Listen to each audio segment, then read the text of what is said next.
Don't you just love when things break out of nowhere?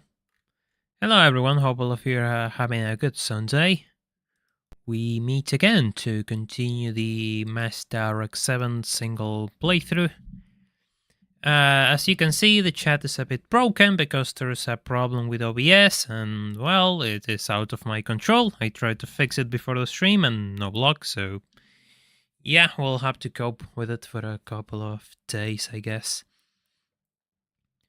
Welcome to all of you. Welcome Randomax, welcome Lamborghini, welcome Senko, welcome Konosuba, welcome Kiryu. Hope all of you guys are doing well. Hey, Belkan Mercenary. Yeah, it will be nice if you load it. Yeah, there we go.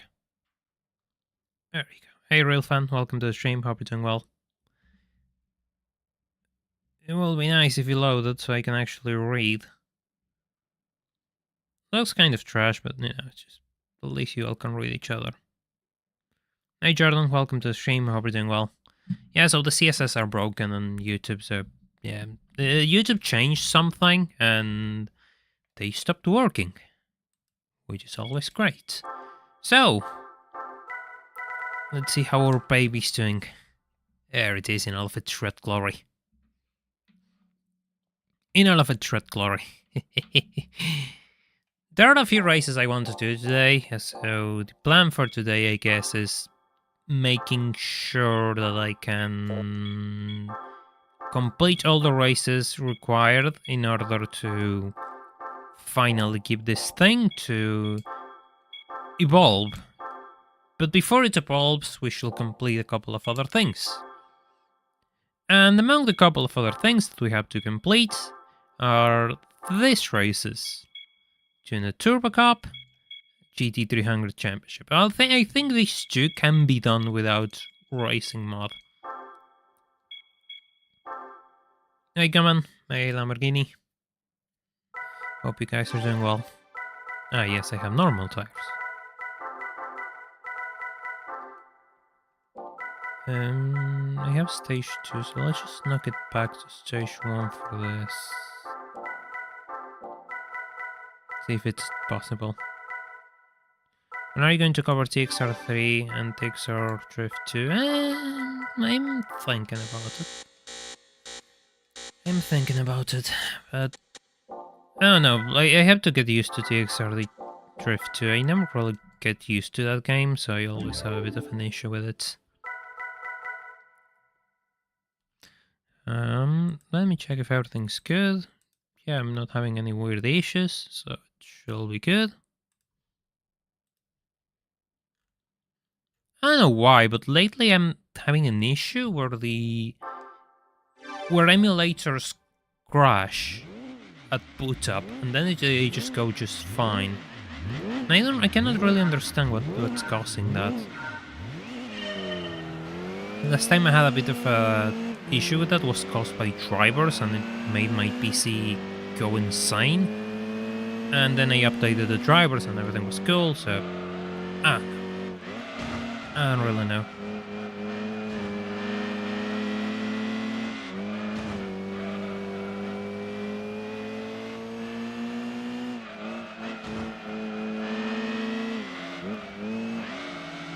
It depends on the French car you want to use. These are definitely better drift games. Yeah, but still I'm not the biggest fan of Drift 2's, drift physics, actually. I think that the game creates an unholy combination with its narrow tracks, which makes it a bit hard to manage. I think it's a really cool game, but it can surely be really frustrating at times, so... And I'm just kind of on the fence on playing it live. But... Stream Racer 3 and 0 are totally I'm going to stream those. The thing is, I had an idea for Stream Racer 3, but I have to do testing and ask around. But I have other idea that I want to execute soon, before it just goes out of my brain, and yeah, I just want to do that first, I guess. Hey Random Man, welcome to the stream, hope you're doing well. I guess the stage 1 turbo just isn't enough. Maybe this is the first race and I'm kind of bad at it still, but oh. Oh. That's not good. I'm surely faster through the corners. I mean, I'm catching up to them. Good old stock tires versus super softs. Yeah, and then you just have like those sponsor tests where if you touch a wall, it's game over, and you have to meet a certain amount of points, otherwise it's also game over. There's few of those, but god, those are annoying. And even then, the game is, you could say that the game is fine until you reach the post-game stage with Hokkaido. And when you reach Hokkaido, it's just all hell breaks loose. I never got used to it. It actually made me quit when I first played it. I never reached the finale, so yeah. Hokkaido is really frustrating in Drift, Tokyo Extreme Racer, Drift 2.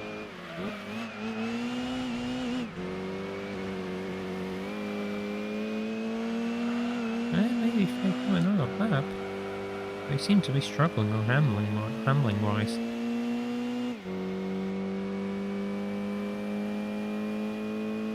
I got the buttons wrong. Nice move for Hungry. That is pulling quite hard. Oh no. Oh no. Yeah, who wouldn't love for Hungry there?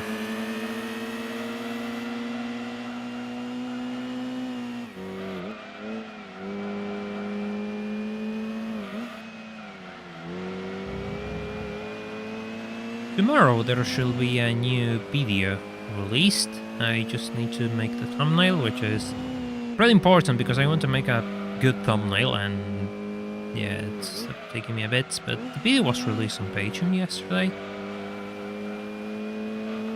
And just because all of you are here, I'm going to tell you what it is. The rest will have to wait for missing my streams. It's going to be about Tokyo Extreme Racer. No, Tokyo Extreme Racer, my god, Test Drive Unlimited. So this is possible, I think. Kind of.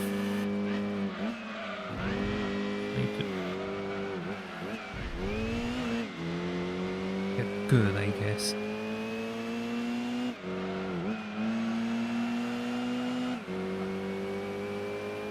Yeah, I just need to get good.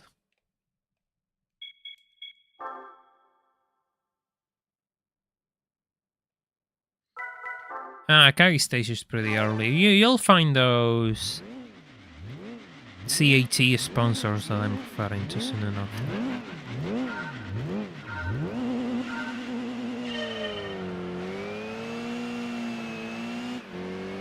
TDU as a whole, kind of. It's more of a TDU1 oriented to a version which people usually ignore, which is the PS2 one, and then follow with a bit of Solar Crown's thoughts, really, before it releases. You couldn't play TDU2 because I don't have it.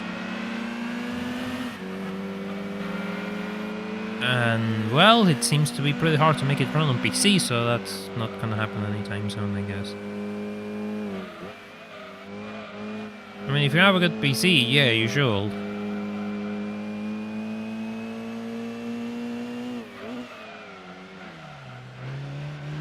Yeah, the whole approach that TXR has is really unique, and nobody has ever managed to come anywhere near it.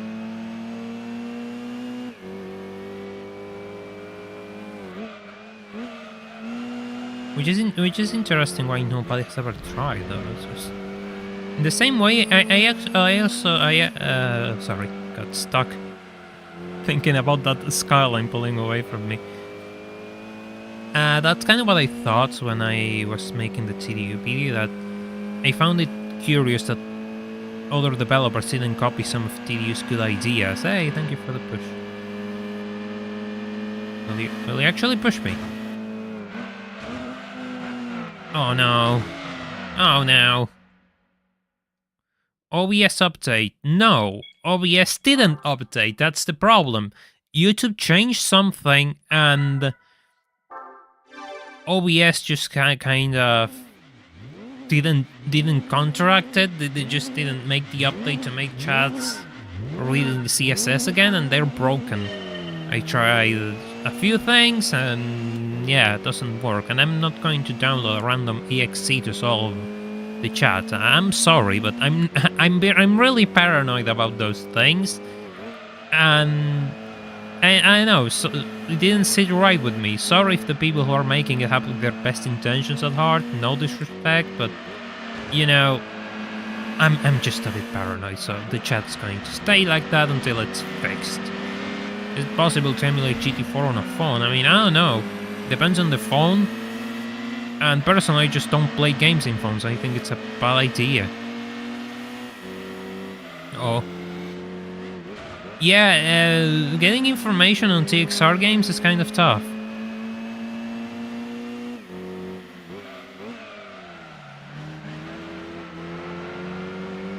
I mean, no, I actually make a point that Forza Horizon and TDU I don't really share that much on the video, as the case is. And that's kind of a problem I have. People compare them all the time, and in my opinion, the only thing they share is like the open world system.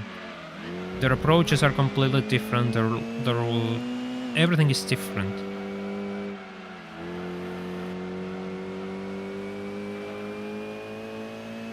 By the way, if you haven't left a like on the stream, I would really appreciate it if you did. It's really important that you leave a like on the streams.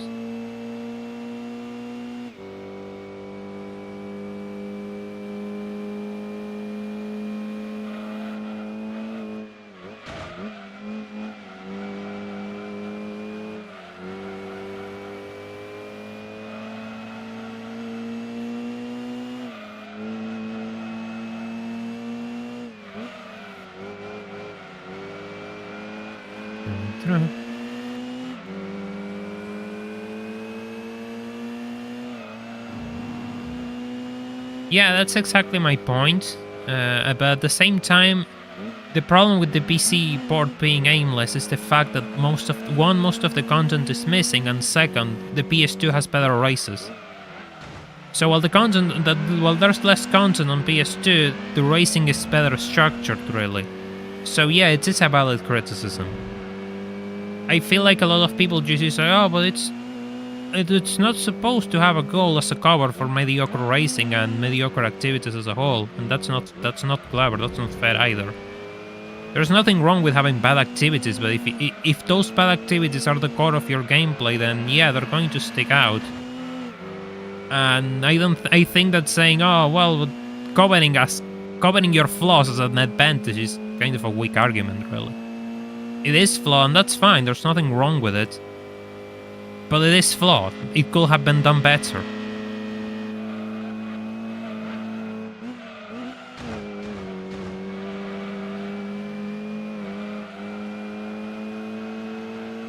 I feel like a lot of TDU people just go and say like, the flaws of the game are what make it good. And no. What makes it good is the fact that it's probably the best game when it comes to collecting cars ever made.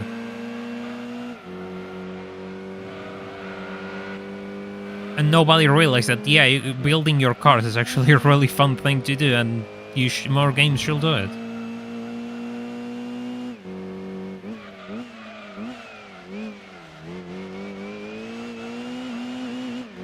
In a way, TDU is more of a lifestyle simulator, while Forza Horizon, fucking car, god damn it. Forza Horizon is more of a theme park for cars, really, if you think about it.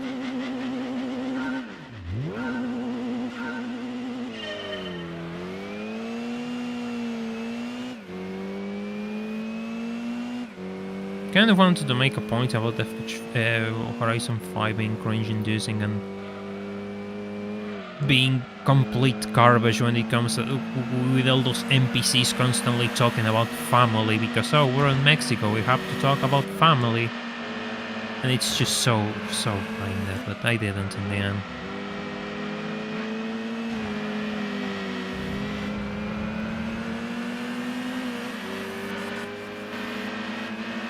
I just thought there were more lines about them being completely, hey, we're talking about our family. Woohoo, look at we're Latin American. It's like, no, that's not how it works.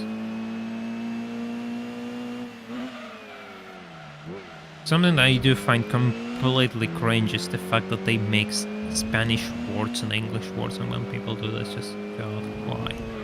Why do you do this?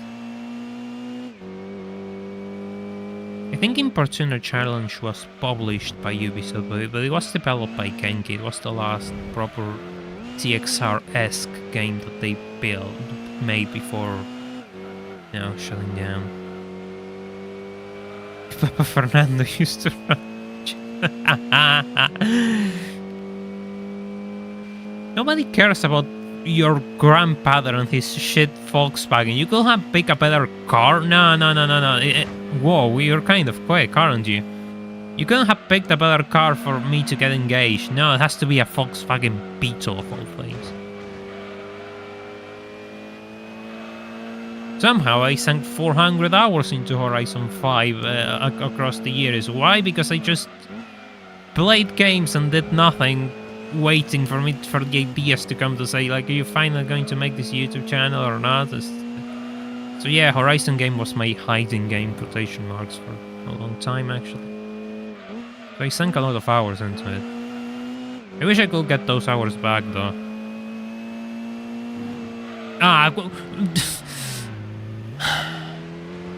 Of course, I don't see the edge, the little void on the end of the track, and I crash into it. You have to be joking. Nah. Slow start today. I guess I'm kind of distracted.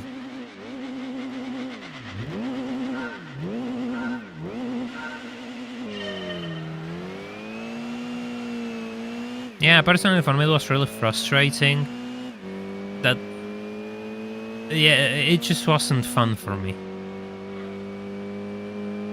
The only fun thing about Horizon was collecting cars, but then again, most of the cars I collected because they went missing after a week if I didn't get my hands on them, so it's not exactly fun, it's just mere fear of missing out on cars that then you can't afford, because the only way you can buy them is like for 20 million on the auction house.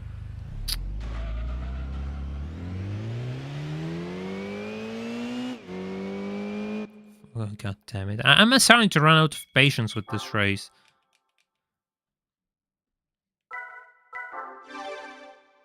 Of course, it does like the classic GT2 thing where you can't recover from a spin, like the car becomes a brick. Unless it goes into a complete stop.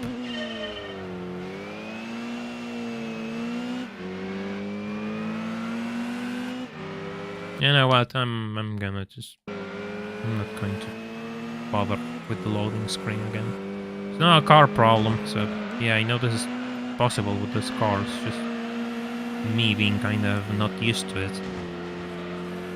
I'm not going to sell this car, I'm not going to get anything if I sell it. There's a lot of 400 hours. There's one in the lead, and I think there's a second one if I saw properly.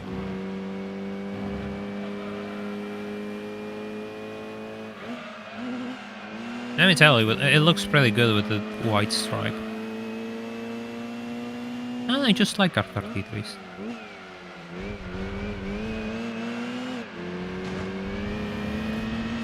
Yeah, also they ban you for having an app which allows you to edit liveries. Yeah, but you have to pay this tag here. It's part of a car pack if I saw properly. I actually had to log into Horizon 5 to get footage, and yeah, I saw that it was a DLC car.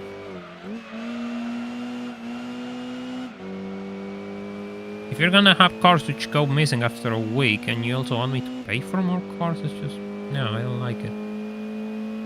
And then you just pay for the... oh god, my glasses got stuck on the pop filter. Then you just have to pay for the... when you pay for the early access extras and bit passes and everything, they don't give you the extra cars that are going to coming along over the years. It's just... I don't know. I really don't know. I wish they did things a bit different, personally, in that sense. If you're going to pay for the most expensive edition at release, then you can just give me the cars. I understand that they probably cost money and everything, like, yeah, it's true. But I will just still offer the full edition at a discount. You know, just increase the value, I guess, if you're going to add the car packs. But, you know, just offer it a little discount so people can actually say, oh, well, those car packs are cheaper if I actually paid. And the people who paid it bought it at release at day one. You know, people who had trusted in you, just fine, have them at it. I will do that, I guess. If people are paying from day one, they have extra benefits, and if you're joining later, sure, you can have it slightly cheaper if you pay for this full release, but you weren't there at day one. I'm sorry, you missed the deal.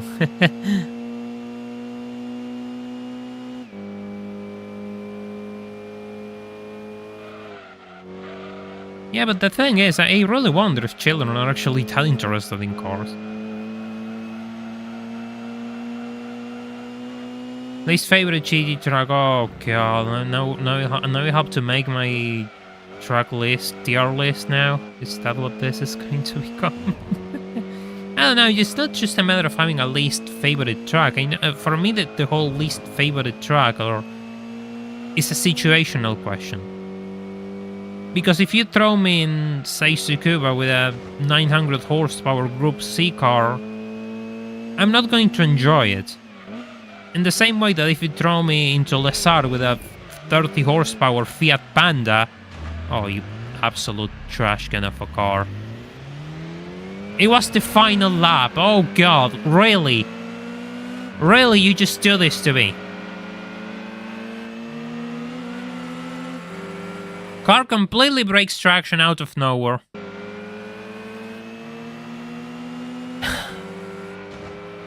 On first gear. That's probably one of the most pathetic spins I ever seen. And I've seen a couple of those.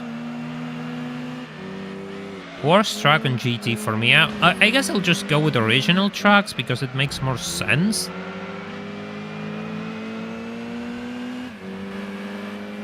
Which one will it be? Ages ago I will have said Autumn Ring, but Autumn Ring is fun. It was me who was, you know, mentally challenged and couldn't manage it.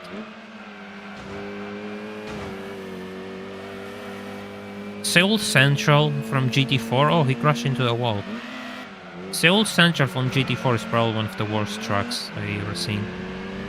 It's based on real life, sure, but it's an atrocious track layout and they shouldn't have added it. GT4 onwards have too many urban circuits and that one felt disposable. It's just straightaways glued together by 90-degree corners.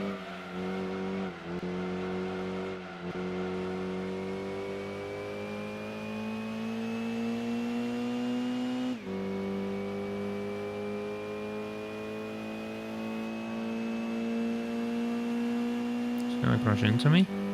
Jesus, those things are quick. It's gonna crash into me. Then I guess like a 600 horsepower car versus a 300 horsepower car, so I guess it makes sense.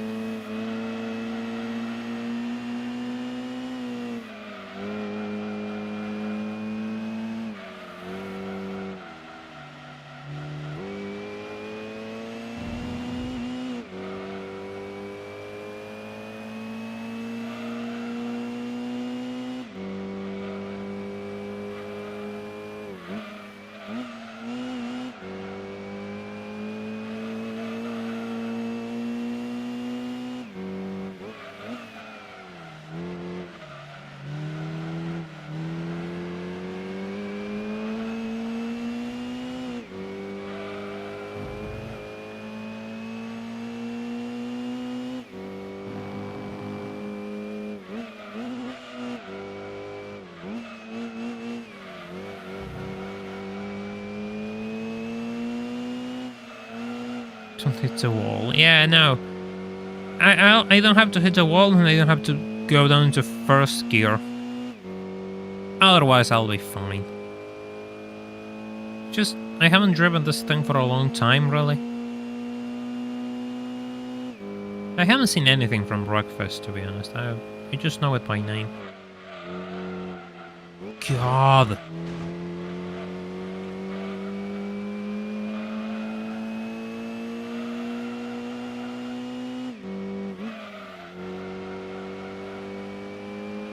Yeah, Grand Canyon is kind of annoying. It's one of those tracks which is annoying with faster cars. And penalties just make it more miserable than it has any right of being. I think that that's a part of the big problem when it comes to rally tracks. People just think they're really bad because they are the only thing they remember is just being swarmed by penalties, and it's yeah, sure, but that's not a track flaw, it's a gameplay flaw. It was a track flaw, you know. If you remove the penalties, it's less annoying. But yeah, it's one of the most annoying tracks. But I think that's an important difference to make.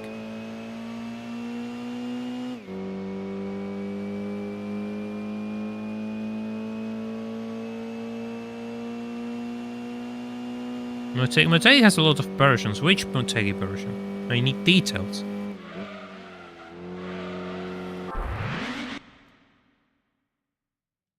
Hello, welcome to the stream. Hope you're doing well.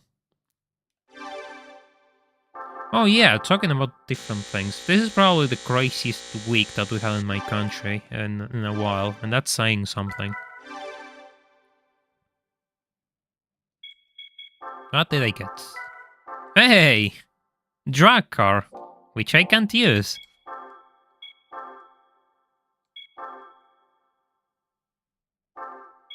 Ah, it's one more.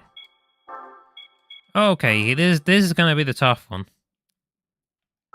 You might say, why it's gonna be the tough one? Because we can encounter a drag car as an opponent. So this is going to be with stage 2 turbo without a doubt. So as I was saying, we had a pretty crazy week in my country, and it all culminated with an ex-president being exposed for, let's just say, using violence against his wife.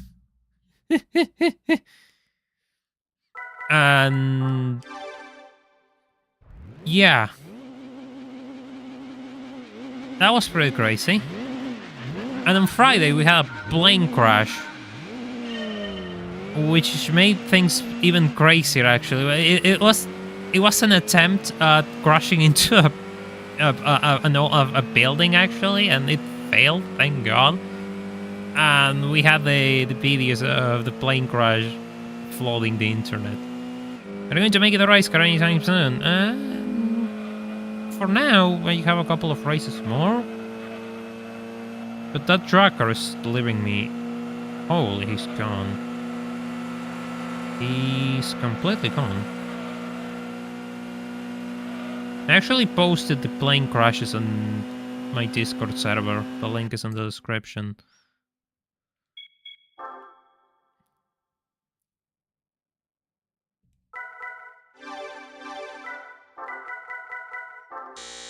No, the plane is just really... I mean, I guess I shouldn't say, but it's kind of funny. Because the guy tried to do it as a revenge plot for being fired. And all that he caused was, well, he's no longer here, and the footage of the plane is just funny. If you see it, it will start making sense of why I'm laughing. There's no drag car here.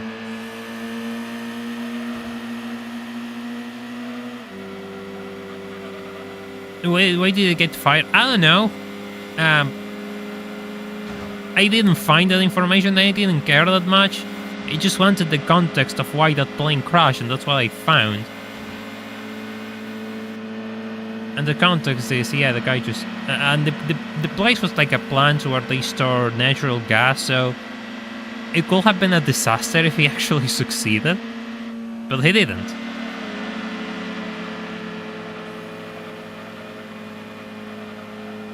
And then there's the whole political scandal of the ex-president who made his campaign of being saying that men are evil, like the classic stuff, exposed as beating his wife. Just big. You know, it's one of those things that you know people when you see them, right? And it was obvious he was hiding something. That they're always hiding something. Lo and behold, the moment they go out of government and people start digging into all the stuff they did, look what comes out.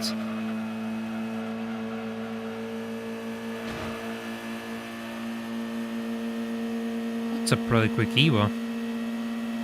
That's a really quick Evo, Jesus Christ. I don't like being in this. Yeah, it's gonna be fine. It's gonna grip. It's gonna grip just fine. You know, here I was thinking that, nah, it's gonna be too easy without the track car. I think I was wrong. This is gonna be pretty interesting. Because they're gonna be faster than me in a straightaway. Ah, no! Yeah, it's a Mainz Evo, but still, it's like 400 and something horsepower. And it's much heavier than I am. So, yeah, probably qualified, probably closer to 500, but still, they aren't that powerful in GT2.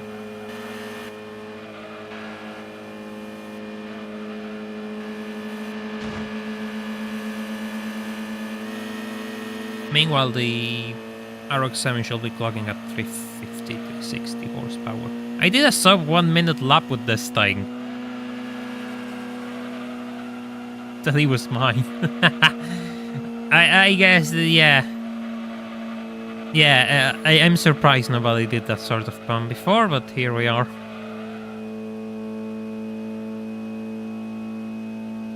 Yeah, it's gonna be fine. Picture's mine. It's funny, you will think the Skylines will look better on a top speed track, but guess not. Yeah, I really like the Mainz livery too. Bro, I'm biased towards Mainz liveries, really. Yeah.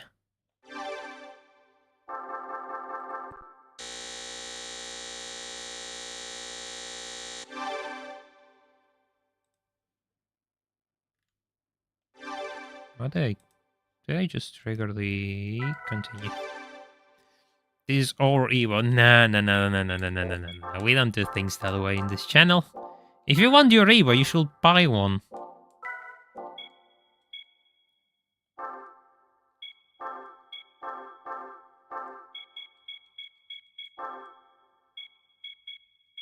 Yeah, GT2 has really strong rubber banding, really.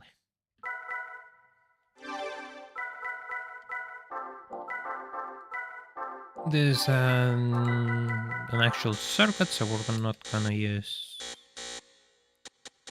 stage 2 turbo because we have handling on our side. But it'll take a couple of tries anyway, so yeah.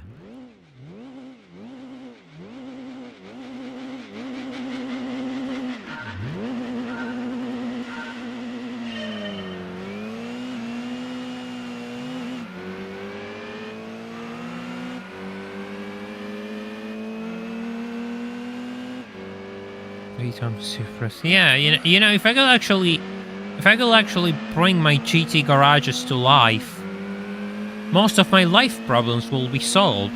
Wouldn't that be nice? But nah, they're just gonna stay there in the virtual world, gathering dust because I'm not gonna use them. They're not part of this playthrough. And even if I could use them, most cars in GT2 are just kind of too good, so you really need to use much slower cars and actually to have an entertaining game, you know. So yeah, most cars in GT2 you just don't end up using. GT7, yeah, this thing is really quick actually. This is one of the best cars in the game, I think. It's certainly one of the best cars you can buy at the start. So that's kind of why I made this series of streams, to see how far I can go with this thing.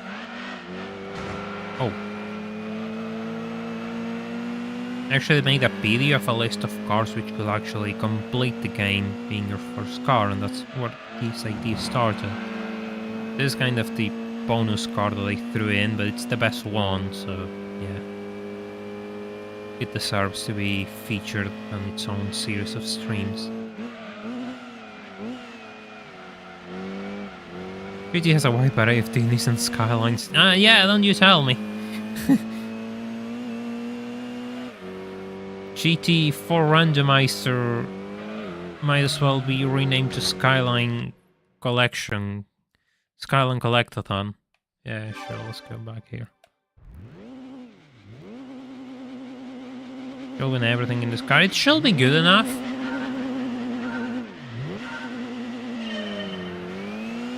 Outside the races where it can't enter, of course, because it's restricted by drivetrain layout, or it's too powerful, or doesn't have rally tires. But yeah, it should be good enough. There aren't enough Miatas in GT. Are you going to join the Miata called Tradox in the end, or you're just gonna... Oh, move on.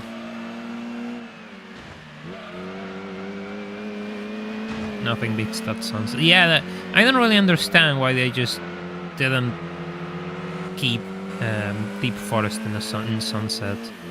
It's just too iconic, really.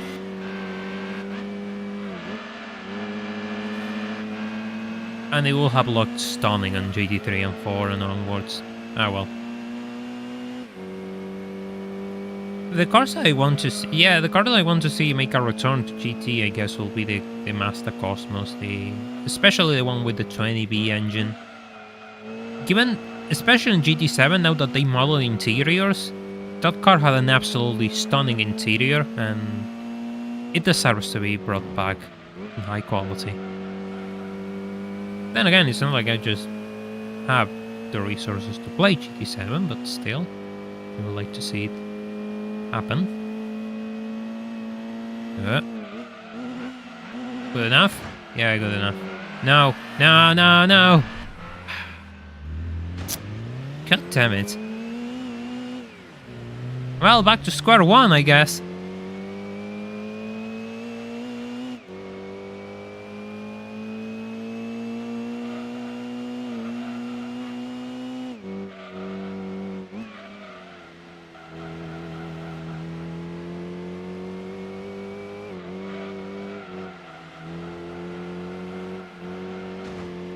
Well, to be fair to GT, the Midnight Purple R34s were a limited run of cars.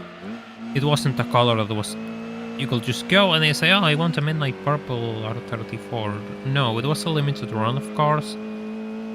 So in a way it makes sense that they that they have it as such.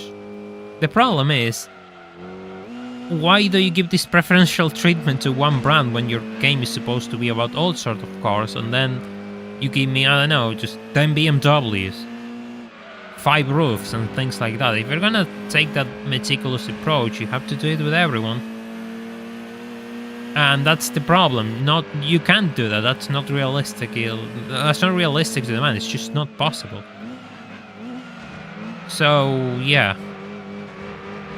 If you just want to make a game dedicated about Nissans, sure, that's perfect.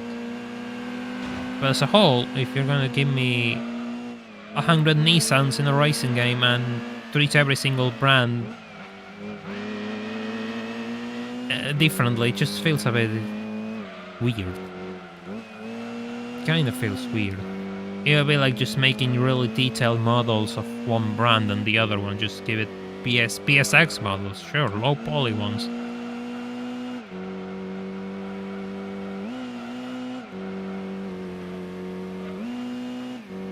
Isn't paid for the sponsorship. Yeah, they have a really close relationship, really, with Polyphony. And I wouldn't say paid, but they surely have a close relationship with Nissan, and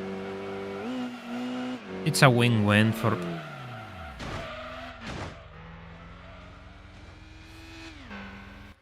It's a win-win for both of them. Shame I can't say the same about me and this RX-7 today. Will a Nissan racing game even work? Street racing, track racing, or both? I guess the Need for Speed Porsche approach will make sense. You know, you just have open road racing and circuit racing.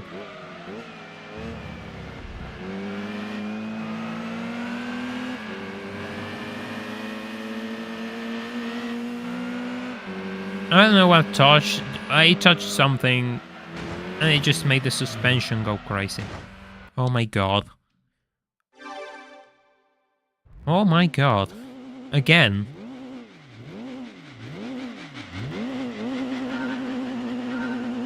Me and this car are not getting along today.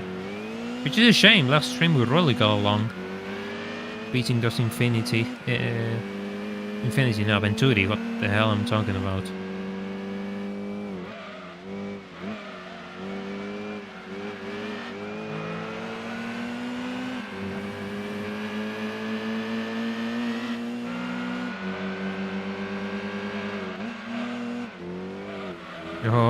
Okay. That poor old Tess is just always struggling with handling.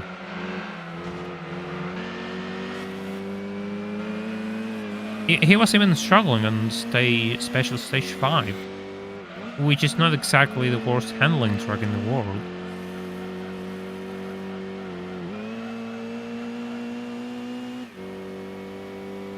I mean, I will argue that with this amount of power, the RX-7 is probably shattered into pieces by now.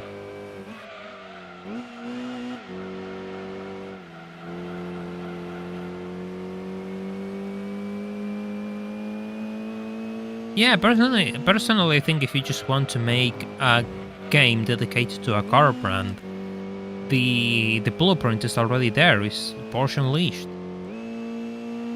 Sure, I may be biased, but at the same time, I am not. It's probably the best single brand car game ever made.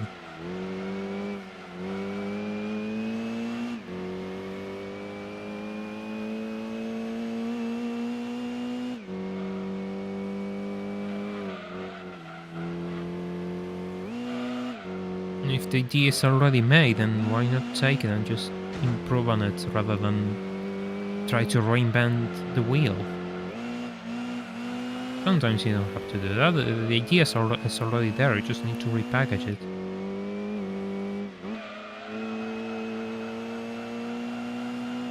I'm still waiting for a racing game which gives me something like evolution mode with different brands. That will be insane.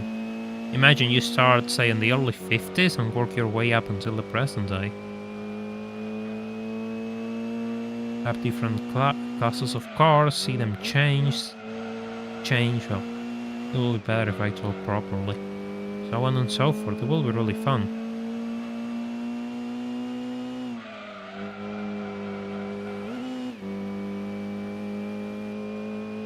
The downside? Yeah, sure. Yeah, that was a downside for sure.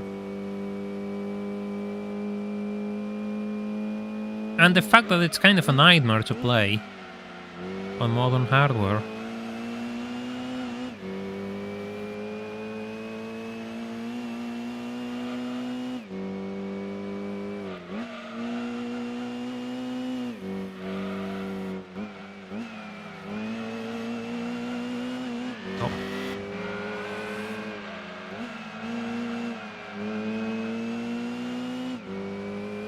Hated the Cosworth Escort rally car?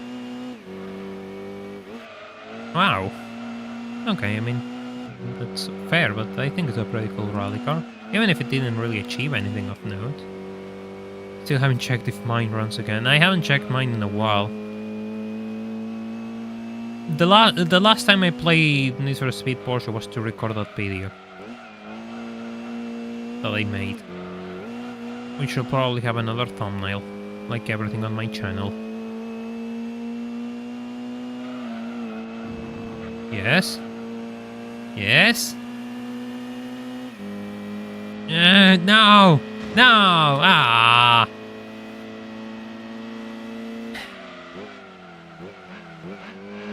Ow! That was really close.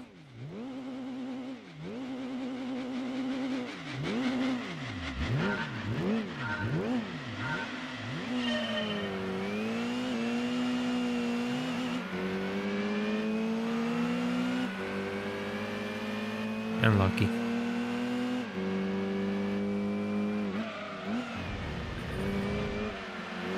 Yeah, there we go.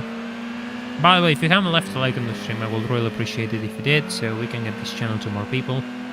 I'm trying to make sure this channel reaches more people, so leaving a like only takes a second, and it does a lot for me and my efforts. Is there any racing game you want to see remastered? Any game at all? See, that's kind of my stance with things. I personally don't want remasters. I just want things from older games to be featured in newer games.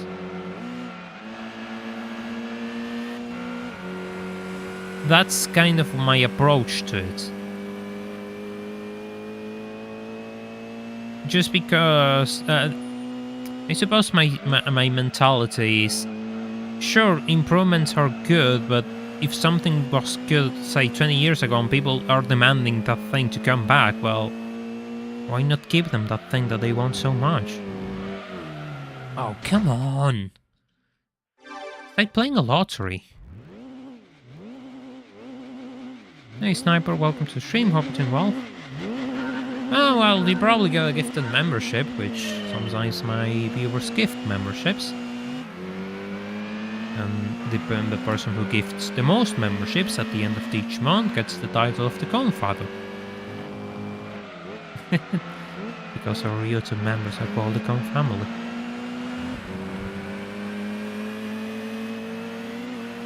Yeah, so that's kind of my approach. I mean, I don't really mind that games are old. I mean, that's fine. Things get old, but I want to see features from those games that made them special make their way into new games.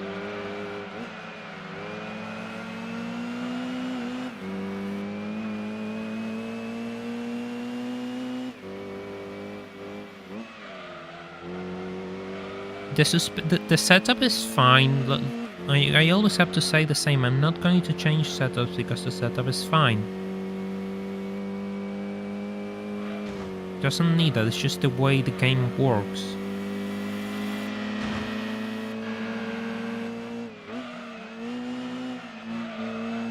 That was quite an aggressive dive from the Nismo.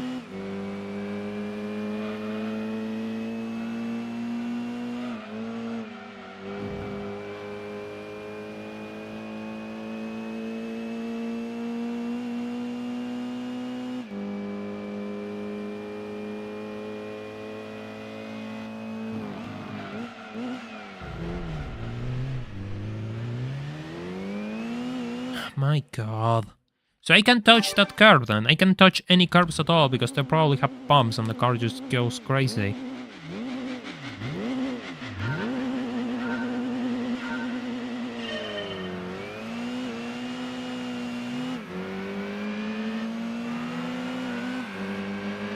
Not the first time that happened though.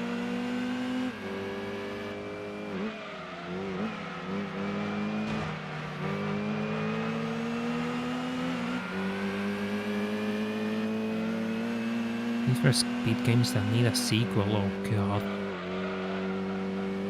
That's like opening a... That's a dumpster fire that I do not wish to step into.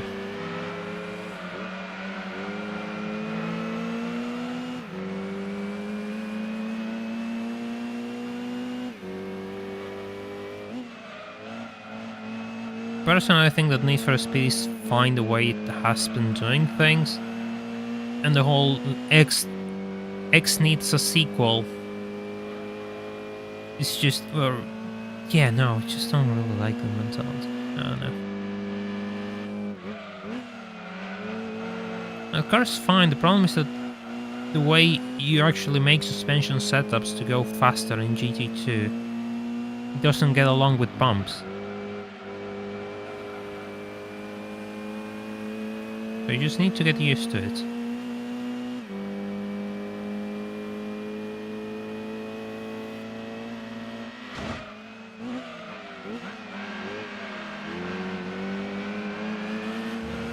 I can understand remasters in the case of, say, Hot Pursuit 2010.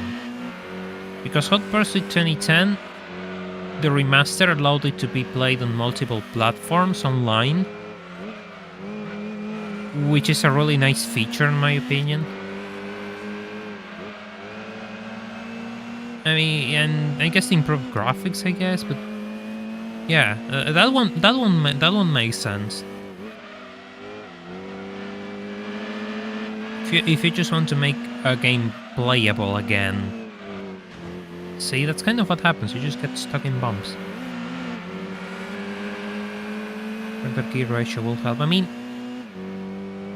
okay, so in which situation will it help a shorter gear ratio? The gear ratios are always set up to the car, so if you have a short gear ratio, it will be useful in a slower car. But in a faster car, you want slightly longer gears so you can actually take advantage of the power band of your car. There's no general response to that question, brother. Because it's situational.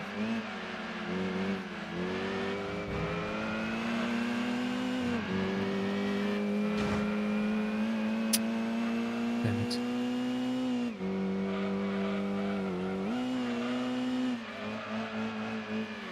This thing's on the way. This thing's on the way.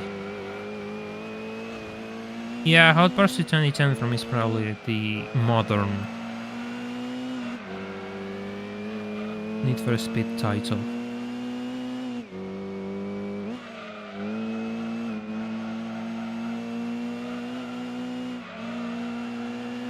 Kind of risky to take that path, but whatever.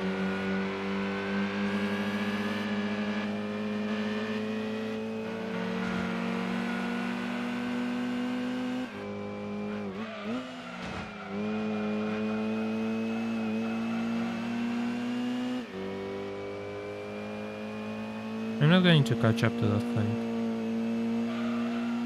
I am not going to catch up to that thing again.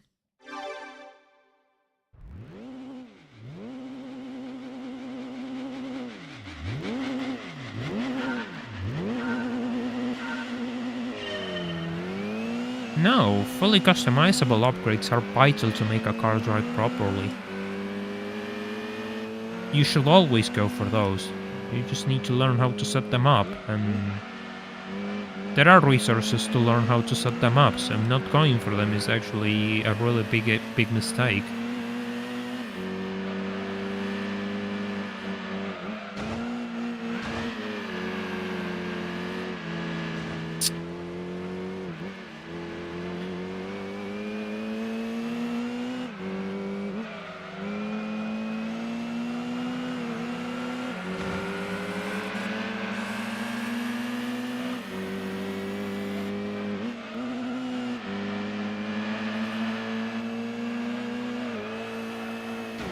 No, perfect. Absolutely perfect.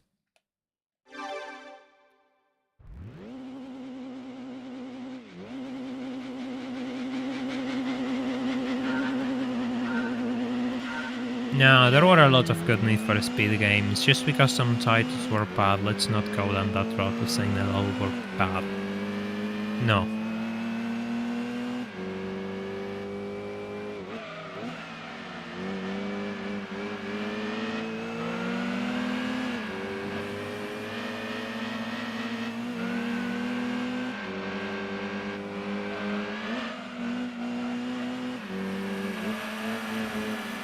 Oh great, I lost control.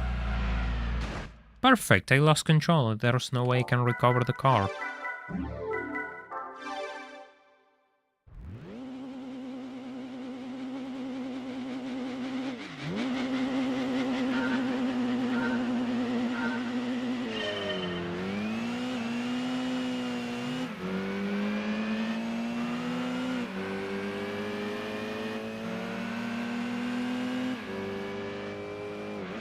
What's my favorite Need for Speed?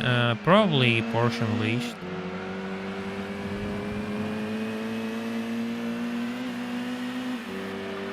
I don't really know why is it spinning so much. I usually don't have so many issues with this thing. I mean, yeah, I had spins before, but this is on another level.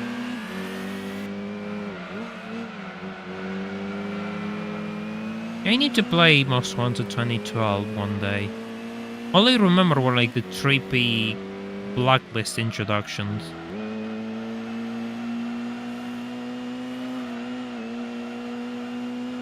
I suppose like the most modern Need for Speed I actually like is Hot Pursuit 2010, so yeah.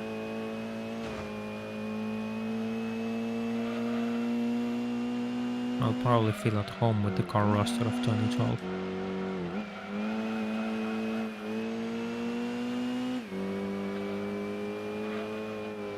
Okay, no.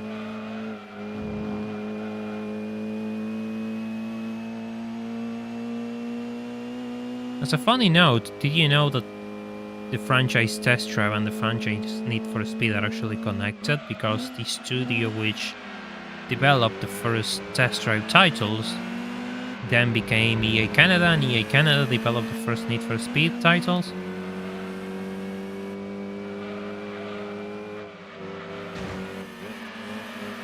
Now you do.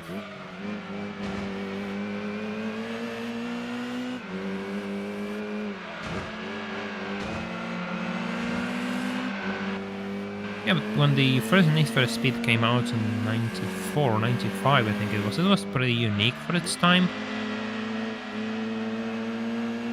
So it wasn't a bad game per se. It had its issues, but yeah. At the time there was nothing like it.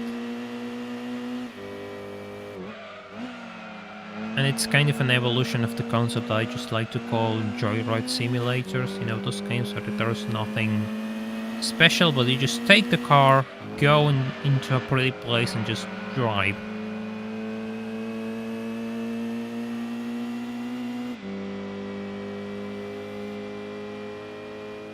Yeah, in a way I feel like 2012 was Most Wanted could have avoided a lot of drama from overweight people who just want to complain about Need for Speed titles if they just avoided using the title Need for Speed. Oh my god, you absolute trash can. Really? Really? Really? Really?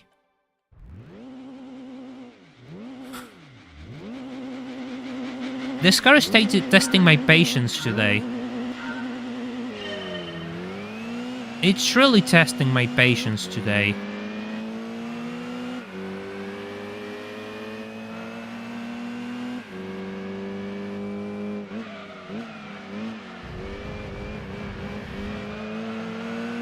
It's the most wanted fanboys who actually sabotage my tires.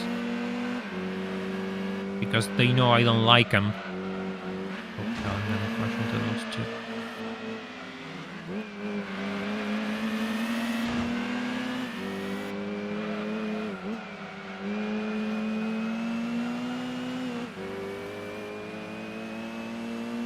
No, because I'm not going to change cars, it's a single car run. If I use another car, then what's the point? Ow. Right, that's what I get for reading chat.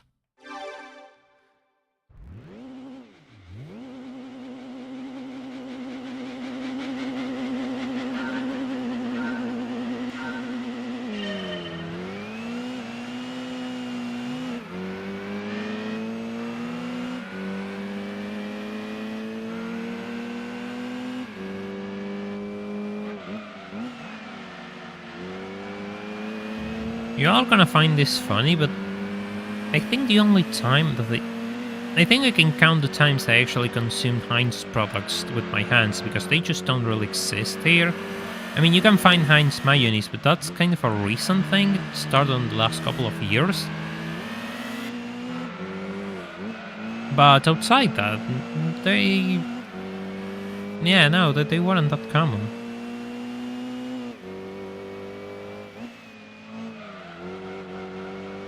You should stop talking about Need for Speed. The RX-7 isn't happy. I think the RX-7 isn't happy because I made it wake up on a Sunday. And it just doesn't want to work. Just wants the day off.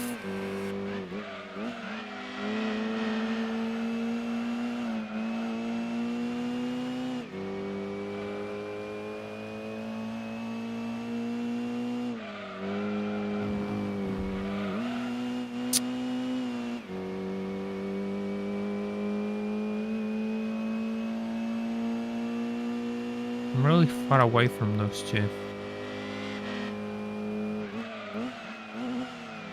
Probably a bit late on the brakes.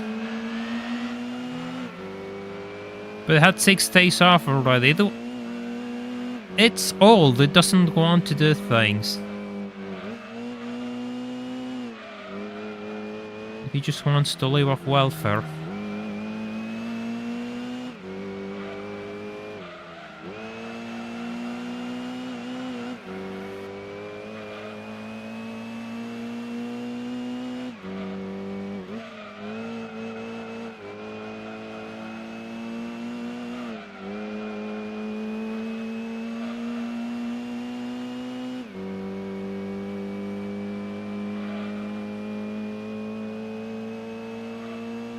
Oh, okay.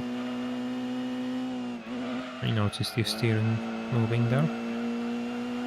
Those terminals a lot of time through here. And I have another lap, so I have chances. If I don't make a mistake, I have chances.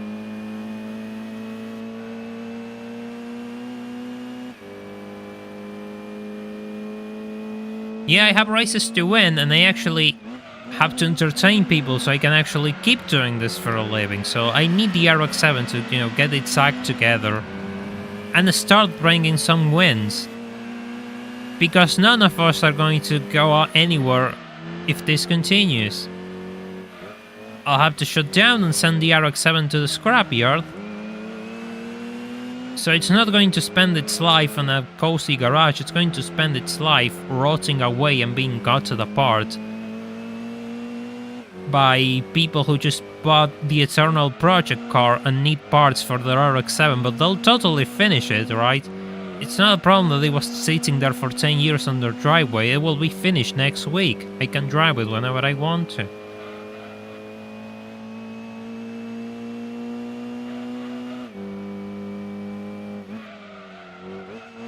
I had to brake a bit hard. Oh god, it's not understeering. You're joking, I'm not catching up to that thing. I'm not catching up to that thing and... What is wrong with this?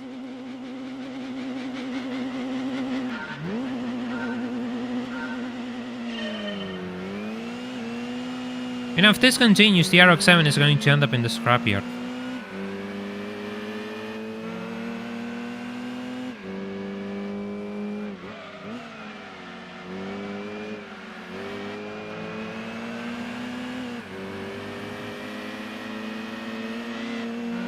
The only thing that could save the RX-7 now is the tomorrow's video doing really well for the channel and covering all the costs of its survival.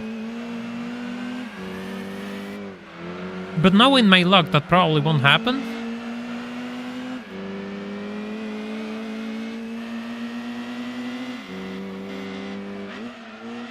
It's not maxed out, it doesn't have to be maxed out, it doesn't need a racing mod to do this, it doesn't need more power, it can do this just fine.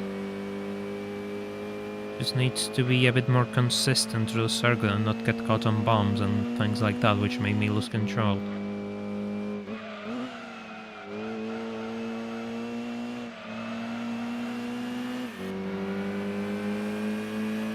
See, I can get close to them just fine, it's a matter of holding it for 3 laps.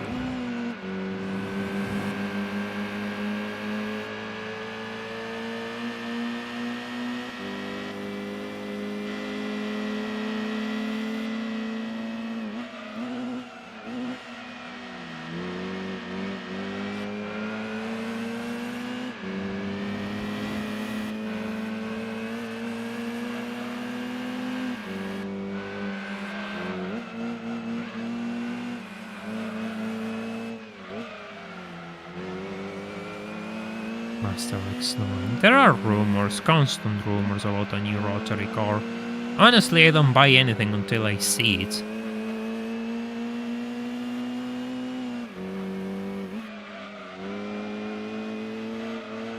Which reminds me, I was reading an article of cars which will be discontinued, and I found that Audi is actually discontinuing the A4 and A5 Coupe, which is insane to me. Especially the A4. The A4 is such an iconic car. Oh my god, that Nismo RX-7. Where did it come from? Why is it here? It sure as hell didn't count for you. It's just in the middle between the two mines cars.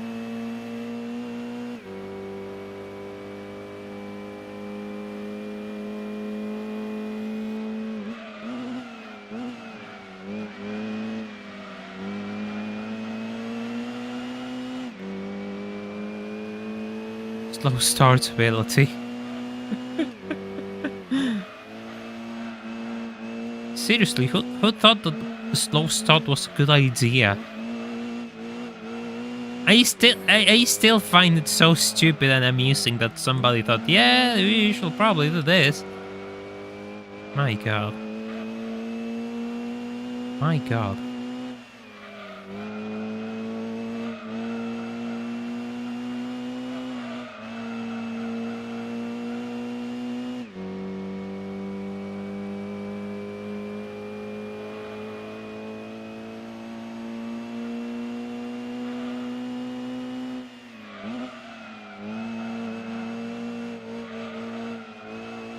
It's fine. Feeling an understeerer.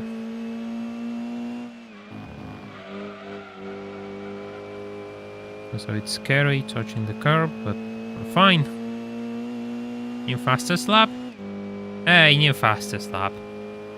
Okay, that took longer than I anticipated, but here we are. All turbo races completed. Finally. I had completely lost track of Pokemon games. Consider me a Pokemon boomer, I guess.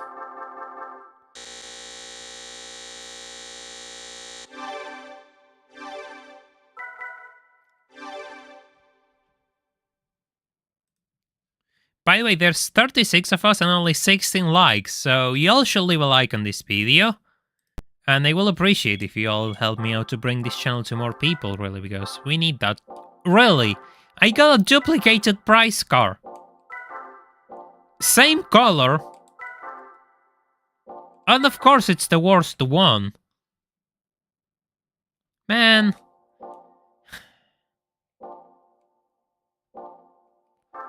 I just want to go here.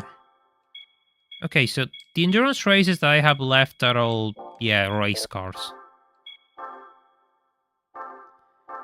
And here, the only race that I have left are all for race cars. So, what we're gonna do is... the RX-7 is going to evolve.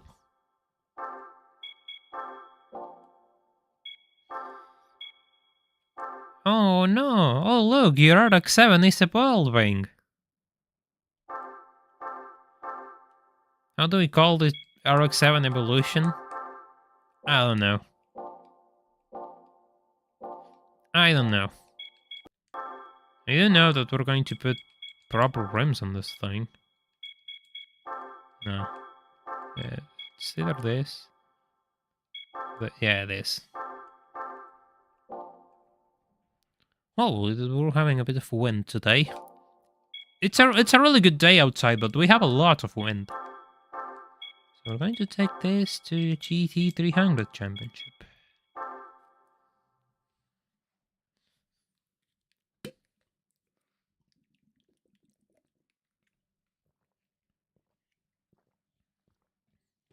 RX-7 ketchup and mustard. Actually true. Ketchup and mustard. Can I put this on 3 just in case and go full downforce? Put this a little bit higher.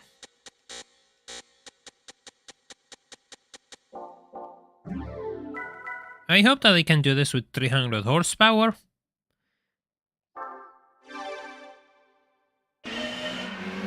Shall be on the ballpark of my opponents, really.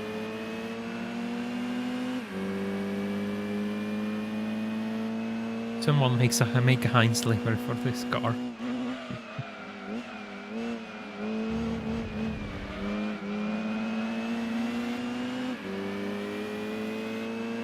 I find it funny that You have GT300 cars and you're racing Grand Valley East? This track is too small for these cars.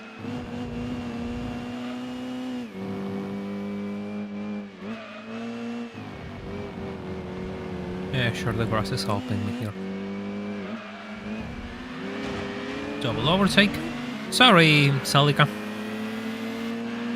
Non-intentional, but required. Oh. The Sanabi Silvia is taking the lead. The Sanabi Silvia has 400 horsepower, I think. And so does the Daishin Silvia.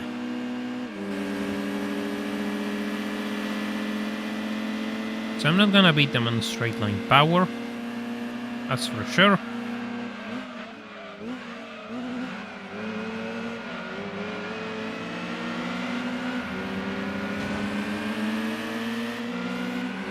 But I beat them through this section.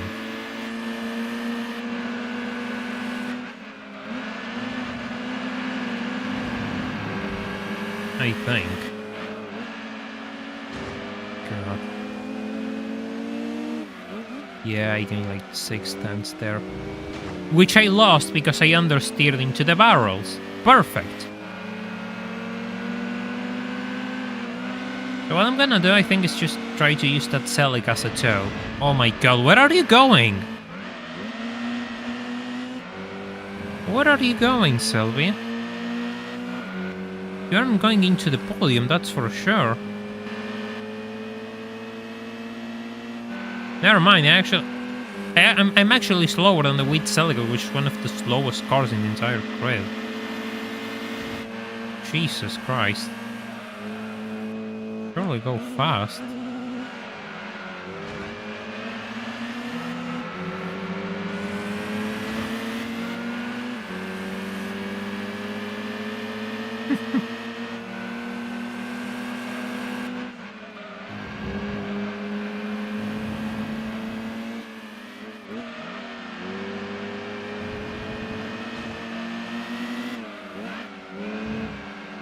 Come on.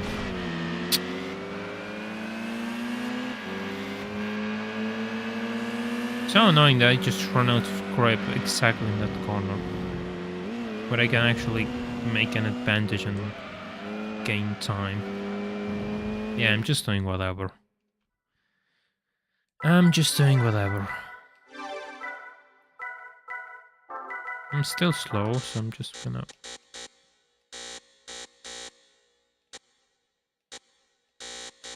gonna go 500.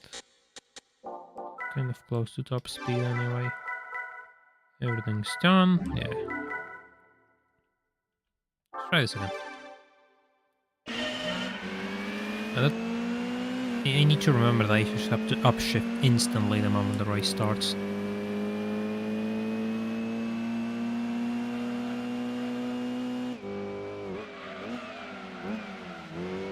I brake so hard now.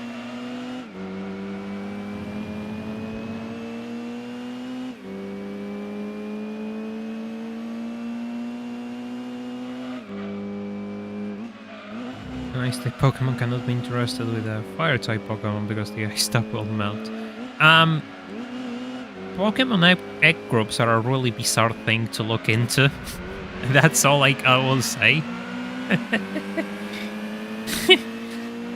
And they don't make sense whatsoever. So prepare to be shocked if you actually dig into them.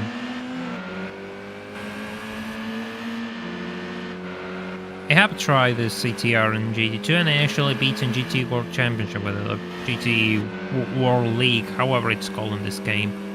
My god, why 5th gear is so long in this car?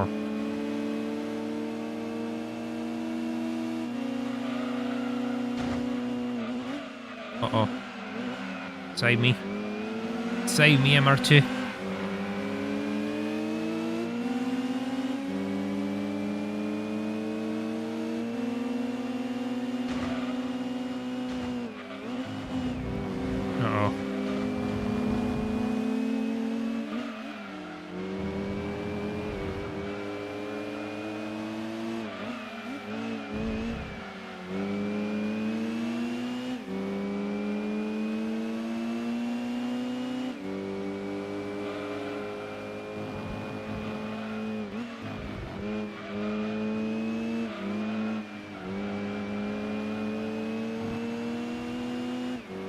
I think I just lost too much time on this straight away.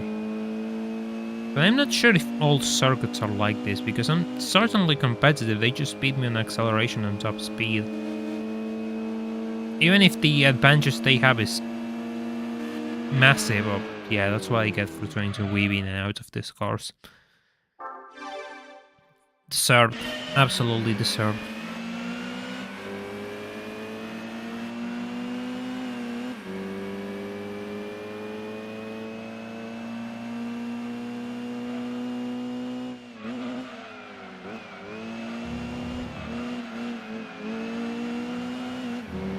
A good first lap is important when they're all packed together, so I can actually...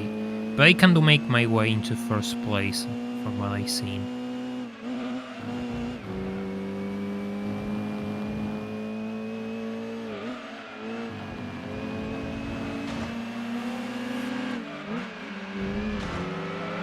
I can make my way into second place.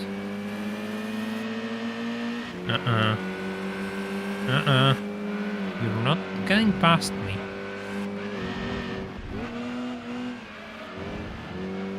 Bit of corner cutting. I'm not convinced that's faster though. Yeah, I did that, I guess. What's done's done. The cars that I don't want me to overtake are the Sylvia and the RX-7. I don't want any of these two to overtake me because they're probably the best cars in the grid. And yeah, the Dacian Sylvia's ahead, but I couldn't do anything about that because it was already first. And get out of the grass, please. All of my effort completely into the garbage can. I absolutely love my life.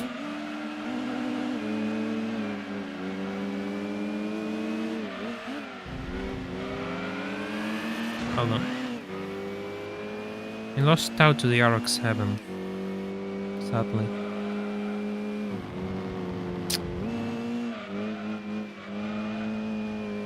Oh, fine, do whatever you want. Do whatever you want.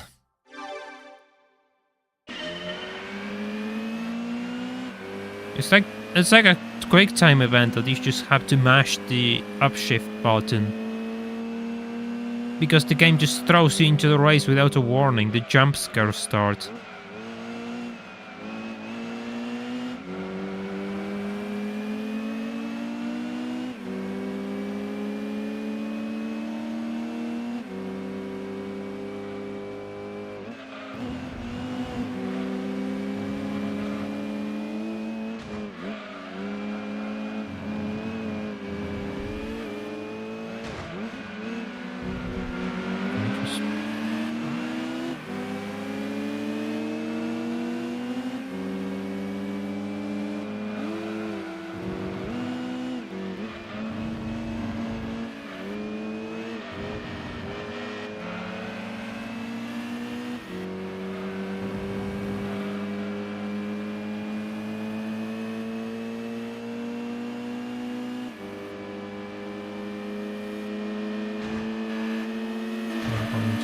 Nissan, I don't care about the Celica, but we're 3 wide, oh my god. We're still just gonna lose out in this corner. Don't care about the Celica.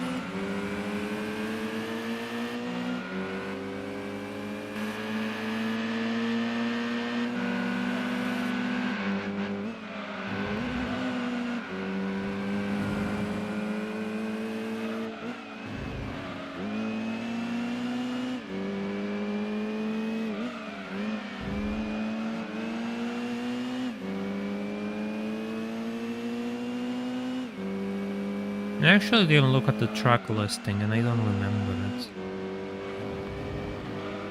Which I wish I did. So I could actually speculate on which tracks are on my side and which tracks are on their side, so I can actually play the points game. Ah well.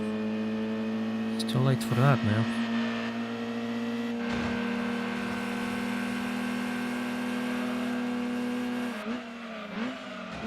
Oh.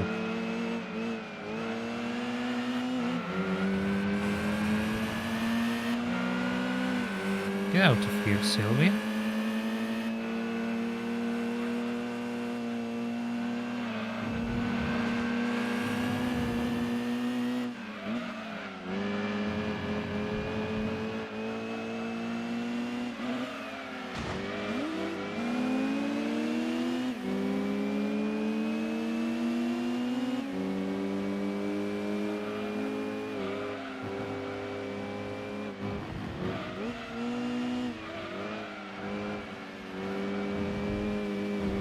I was too fast for that corner.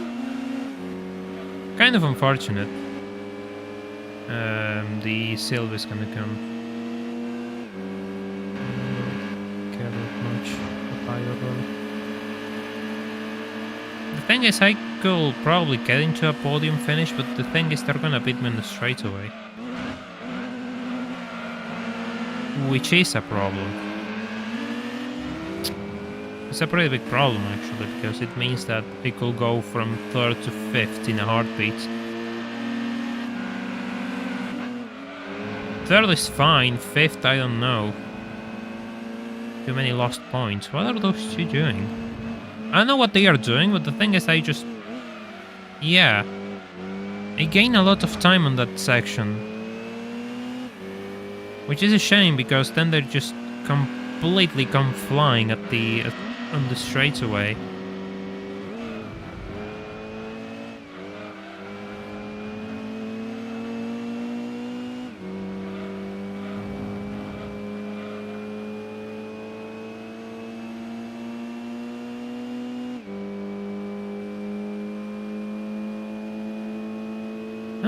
Surprisingly, the lap where I need a gap to actually finish the race, it's the... That will have been useful to finish the race, I mean.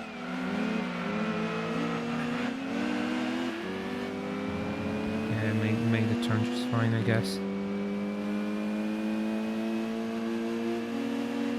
I am not going to get past 3rd place, I think. But 3rd place is fine. Still, it's at least a podium finish. I'm still gonna be a few points behind the leading car. I think it's 8-6-4 for points split, so it's not going to be the best way to start the championship, but it's worth a shot. Totally worth a shot, really.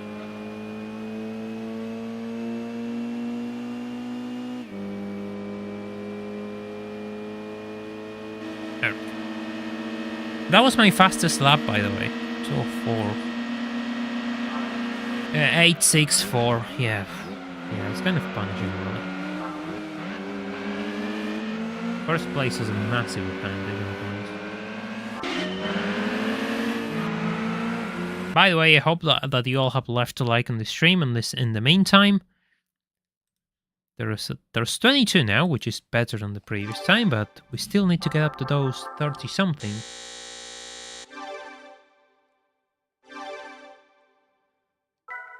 That we have watching, so it will be good if you all left a like on the stream, so we can grow the channel and keep bringing new people. Laguna Seca should be on my side. And if the RX-7 doesn't finish second, then it will be pretty good.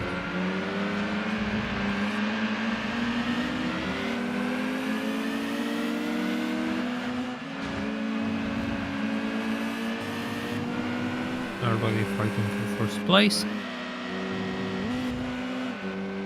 The thing is, the Daishin Sylvia and the Sanabi Sylvia, which is the blue one, are kind of interchangeable, because I think they're the same car. Spec-wise, they're the same car. They just have different liveries. So those two could actually take turns depending on the race.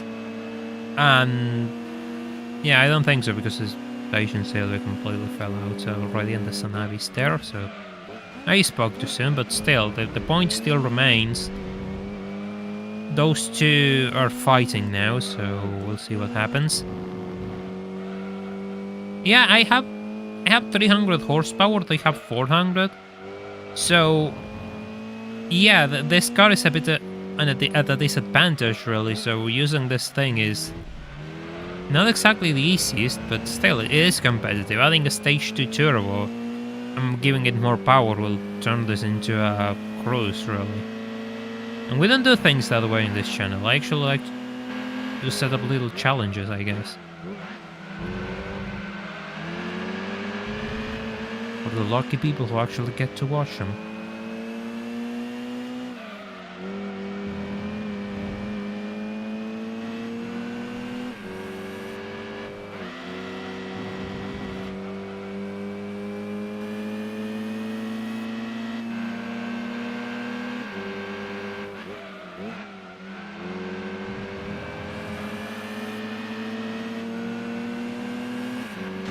No. It's fine, the corkscrew's coming. We're gonna lose out in the corkscrew bit. You know, it's good that the RX-7 is not on the podium, and it's the two Silvias on the podium, actually. The RX-7 is 4th right now, and the Daishin Silvia finished like 4th, 5th on the previous race. So, if these positions remain through the end, it could actually be a pretty interesting point salad, and it could totally take advantage of this. But it needs to remain this way, and I'm not sure if it's going to remain this way.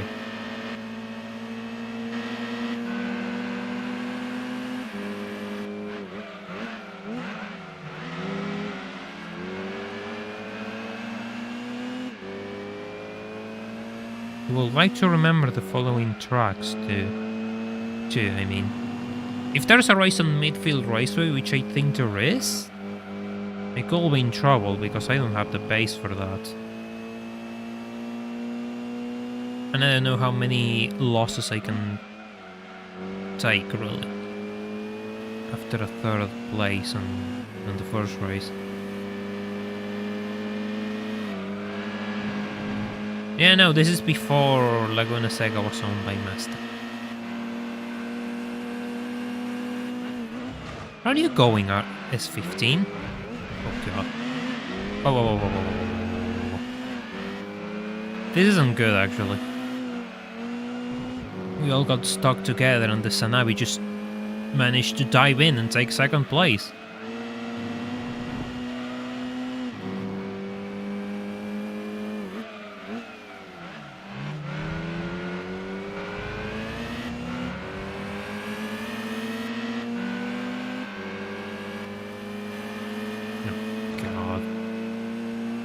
That can't happen on the final lap, by the way.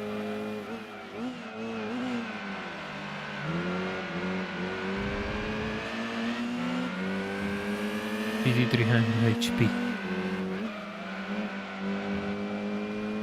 Oh, the RX-7 is 3rd. That's not good. What happened with the other Silvia? What the hell is it doing? Way to ruin my points strategy now. Hey, Ludicrous Fool, welcome to the stream. Hope you're doing well. Oh, he's coming. He's coming. I find it funny, we're all back together here. Like, the entire grid is all together. There's no back markers here. That's not a common sight in this game. Come on, S15s, beat the RX-7. I need you to beat the RX-7. Otherwise, my championship might be compromised. And you don't want that to happen, don't you?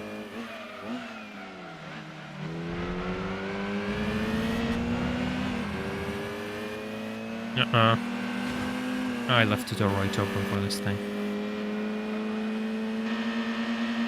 I left the door right open for that thing. You have to be careful because the outer edge of this corner in GT2 has less grip for some reason.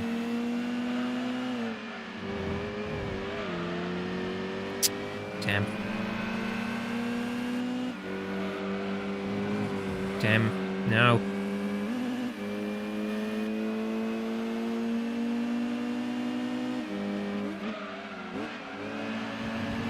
Of course, all the issues begin on the final lap. Seriously.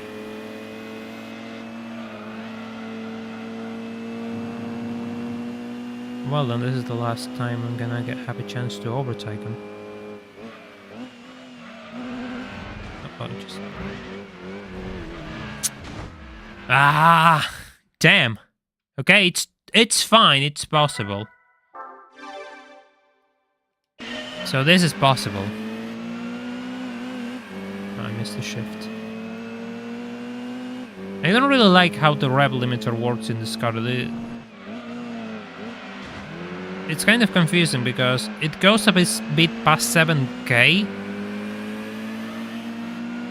but it's slightly past 7k, so it's easy to forget. Still, this is not gonna be easy.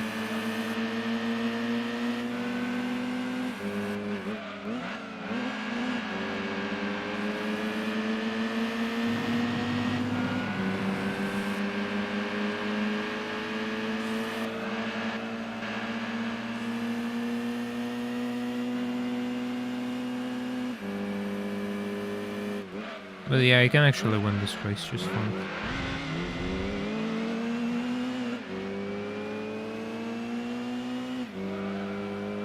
What's the Celica doing here? This is what I find so funny about this tournament.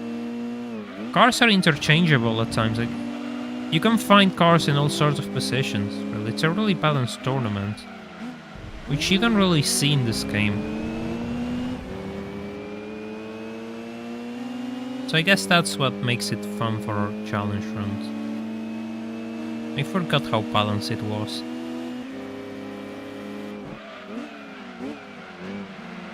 Because I always remember the S15s and the RX-7 and the Cusco Impreza, which isn't here, to be superior to the rest of the grid, which they are.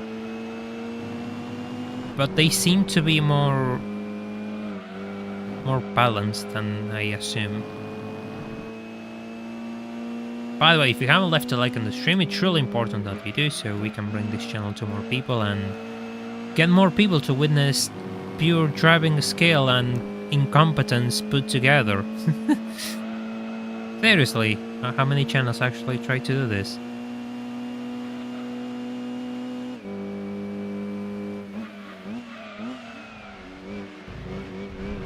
It's not the best idea I had, but sure, it works. It's all that matters, but it works.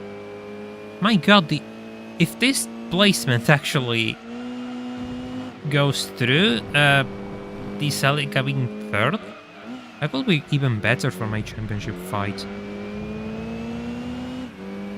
Because the first and second car from the previous race are struggling on the back, so yeah.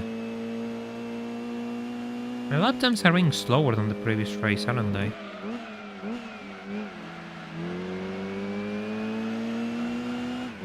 Or so it feels, at least. Maybe I'm getting a bit paranoid.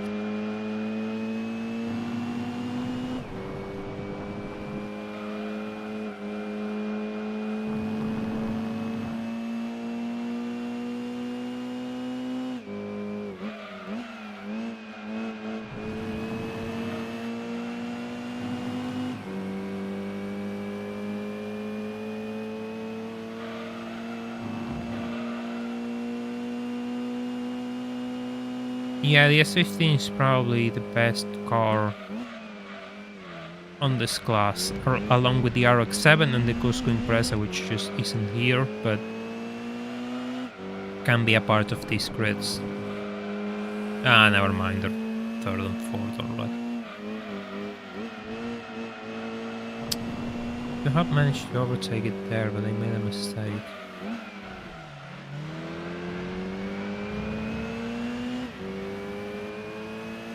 And I cannot beat it on top speed because that S15 has over 100 horsepower over me. It's a 400 horsepower car, I'm a 300 horsepower car. Thereabouts. In reality it's less, it's closer to 270 I think. In my case, and 420 or thereabouts in his case, so it's even worse. And the RX-7 has kind of gearing, it's not the best. 5th gear is really bad, really long. When handling tracks like Laguna Seca, you actually have a clear chance at victory.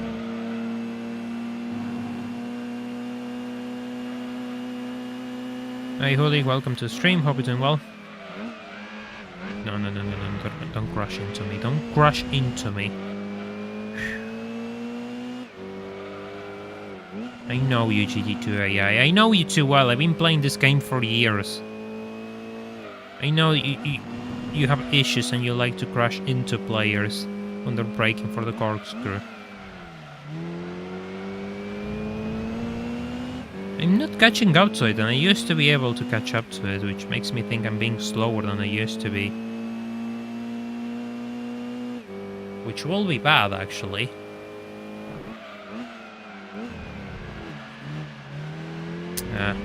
Didn't work. Just wanted to throw the car in. Hey, he touched the grass. He didn't do that on the previous laps.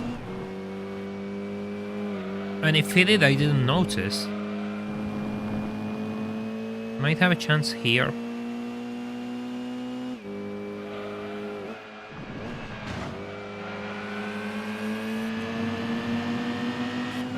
Good questionable, sure, but still.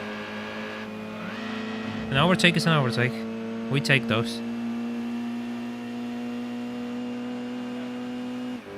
As long as the Sylvia doesn't fall apart and he remains in that position. He let the other guys through. What the hell? The moment I overtake him, the moment he falls apart. Come on. At least go climb to 2nd place. Don't let that RX-7 finish 3rd, I beg you. Don't let me down. Well, the guy's gonna be closer than I anticipated. That's gonna be fine. It's gonna be fine. Whew. Okay, 2nd try. He's 3rd. God damn it, we're gonna be tied on points.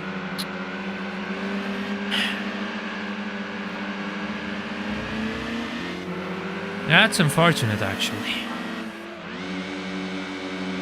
See? Oh, it's a triple tie. What the hell?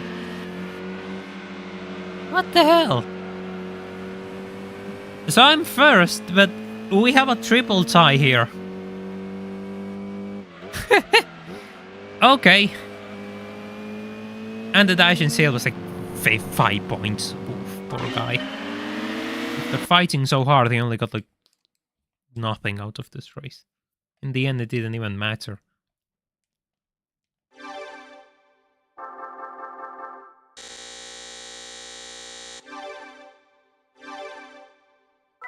Next session.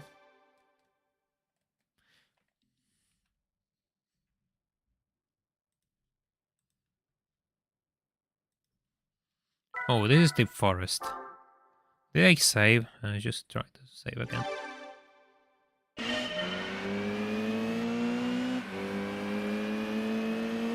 Deep Forest could be in my favor too. It's handling biased.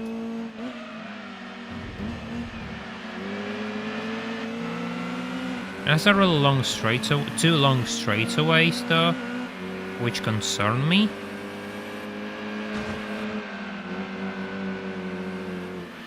There are good news and bad news. The good news is, me and these other 2 cars, which are actually my competitors, we're on equal footing now. We all have the same amount of points.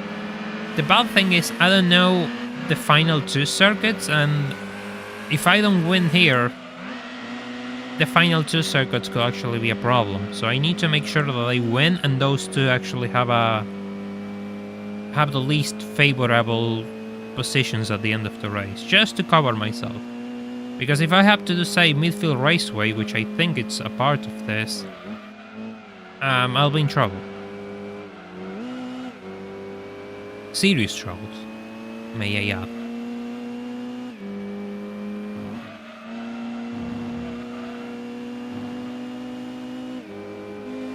They seem to be really far behind.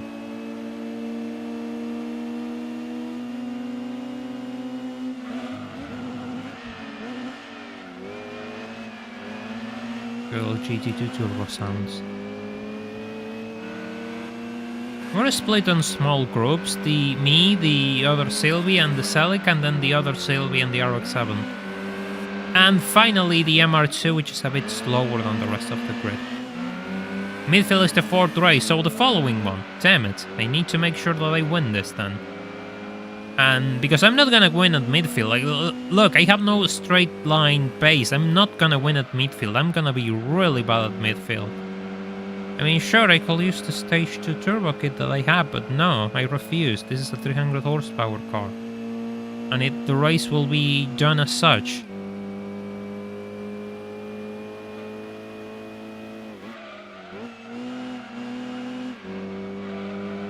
Uh-oh, understeer. If we actually have these finishing positions at the end of the race, then yeah, this could be really good for midfield, actually.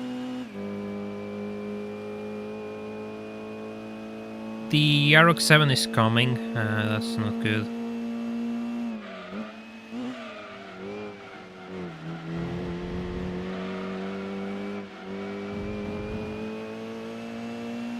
Grand Valley East. Yeah, I actually was 3rd on Grand Valley East. I just couldn't keep up with them. I was faster on the corners, but the straightaway was just so long that I couldn't get anything better but 3rd place. Oh, where did you come from? Seriously? Well, the RX-7 is still behind. But the other Sylvia now has come to haunt me. It's Sylvia 2 and 3, and I think the RX-7 and Celica of all things are fighting.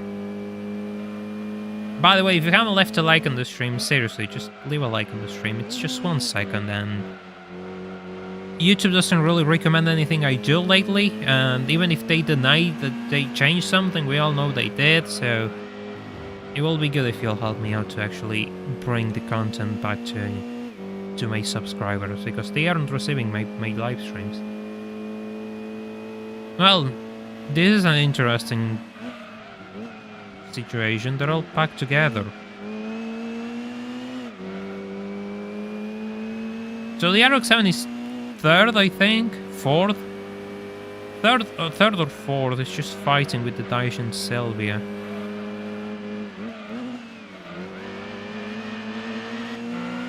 Yeah, but the Sanabi Sylvia... No, the Sanabi Sylvia and the RX-7 are fighting for points with me. We're all tied. Me, the Sanabi, and the RX-7, we are on a triple tie.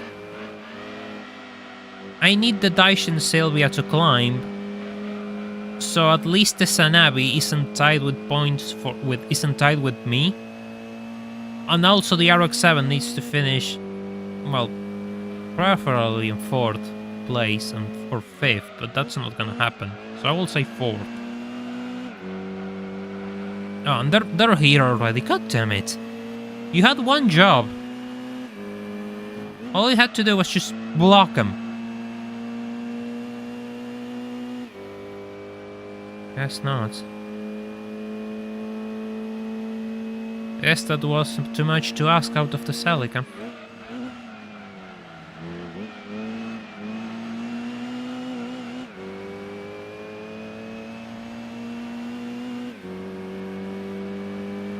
The Sanabi is the silver and blue one, the Daishin Sylvia is the orange /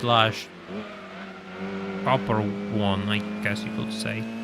It's last now, the Daishin is last, what the hell? How? How? Oh god, these guys are getting close to me. That wall tap was kind of unfortunate, I guess.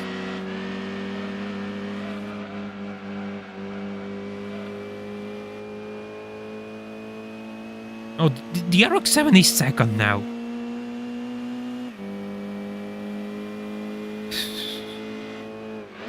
You play so much with my heart, GT2. I was thinking that these two will actually struggle this race. In 2nd and 3rd. Of course. Of course.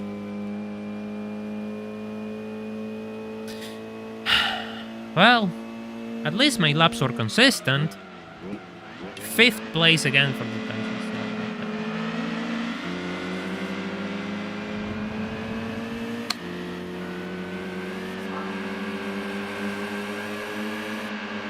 The good thing is that I'm first. The bad thing is that, yeah, I'm gonna get destroyed on midfield. These two are going to ruin me. They should have finished further down the grid. Well then, it is what it is. It is what it is.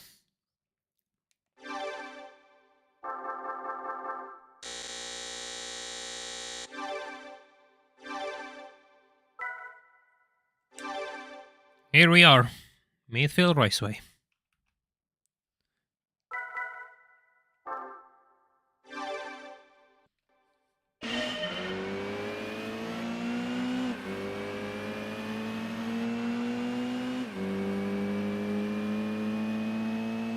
Yeah, you don't need to engine swap.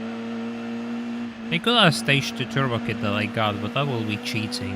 I said that I could do this with 300 horsepower and I'm going to die on this hill. In reality, it's far less than 300 horsepower, it's around 270 something. I have to be creative at midfield. I don't know. I have to be creative if that happens. Sure. For those wondering, this is the setup of the car. Super soft suspension, this doesn't matter. This is the classic. So I have these things, turbo stage 1 and racing muffler. So it's 270 horsepower. Hey Jesus, welcome to the stream, hope you're doing well.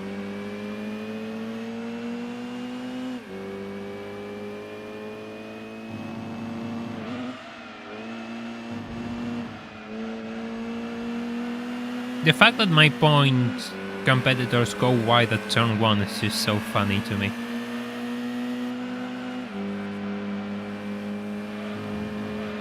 It's gonna crash into the wall.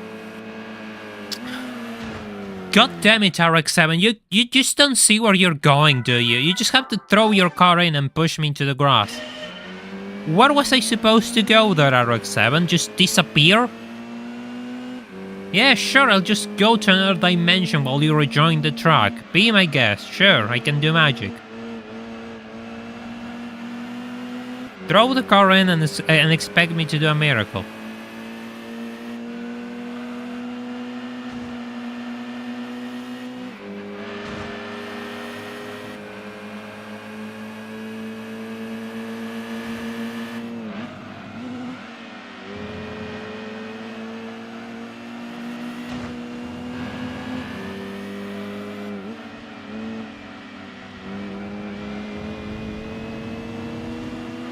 Yeah, sure, an overtake's an overtake. We take that.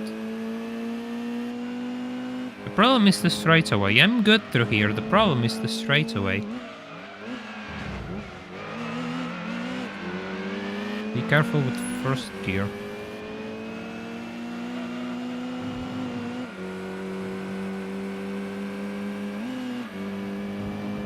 Yeah, see how it just takes off? Takes off instantly. There's nothing I can do.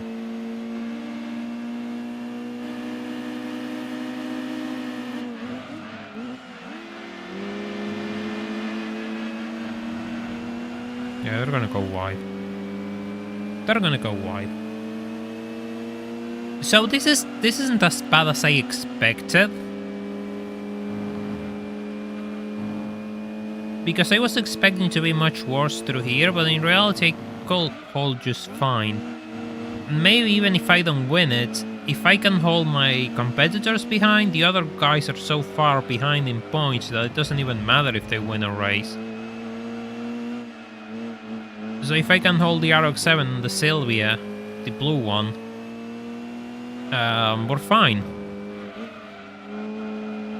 Completely fine. It would be nice if I could score a win, but yeah.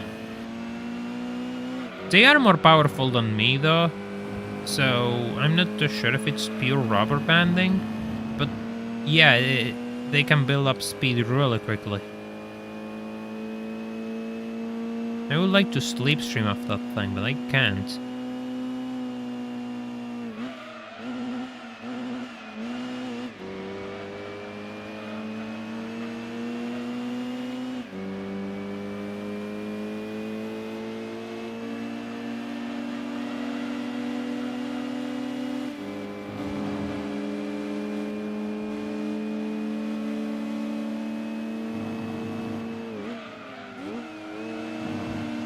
Can get closer to that thing though, it's just impressive how well it's holding first place for me.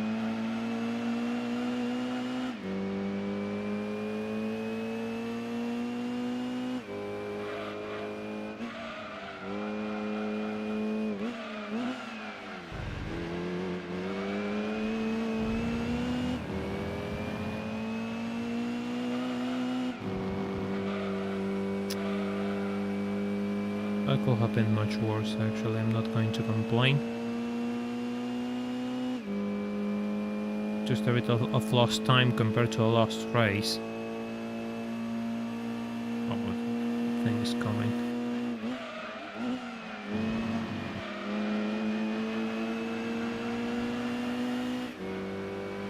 The RX-7 is struggling hard on midfield. I thought that it will be destroying everyone. But it's not the case. It's actually last. Wow. That's impressive. The RX-7 is actually last, so if it finishes last, that means that it could probably be in a really tough spot to fight for the championship. So in the end, it's gonna be me and the other S15, really. If these positions hold until the end of the race, that is.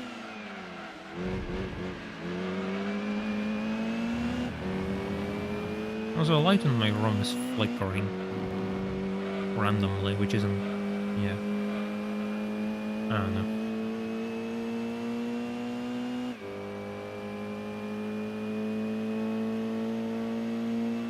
know. Well, yeah, one championship contender less to worry about.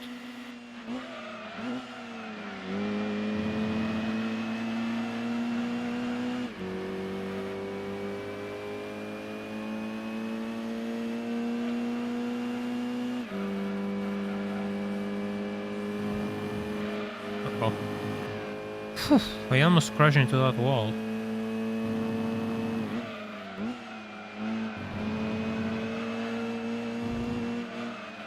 So I think this race is going to end like this, really.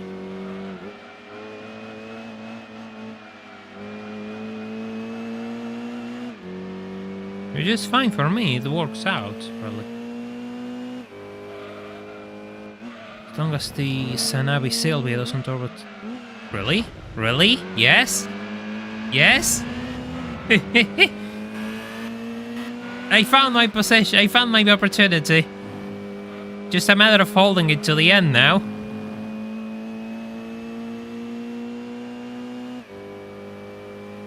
Ah, the RX-7 isn't last anymore, but who cares? Who cares? I actually won at midfield.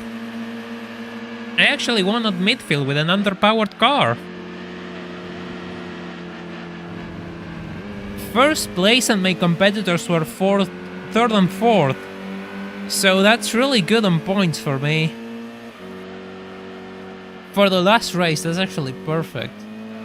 Bit of a stretch. So, 28, 21 and 20. Whew. I could actually place on less than first and actually win the following the tournaments, really. I come back to a win, nice. We can say that I don't disappoint. I always deliver. I always deliver, or so I like to believe.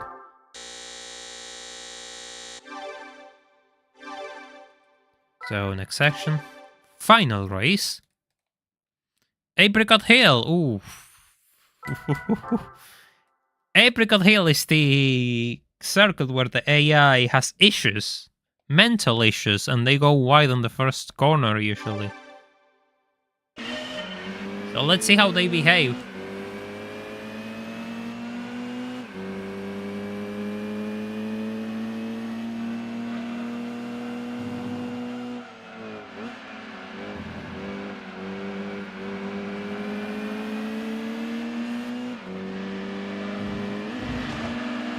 That's an overtake.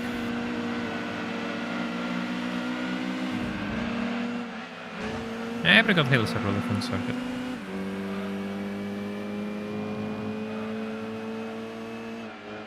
Yeah, it will be fun if the Sylvia got first place here.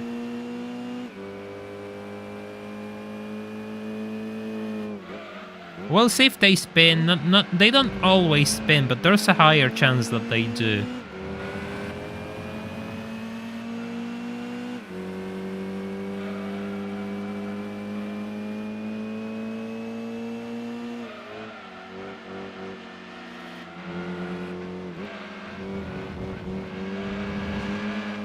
Oh, that was a really good overtake. That was a really good overtake.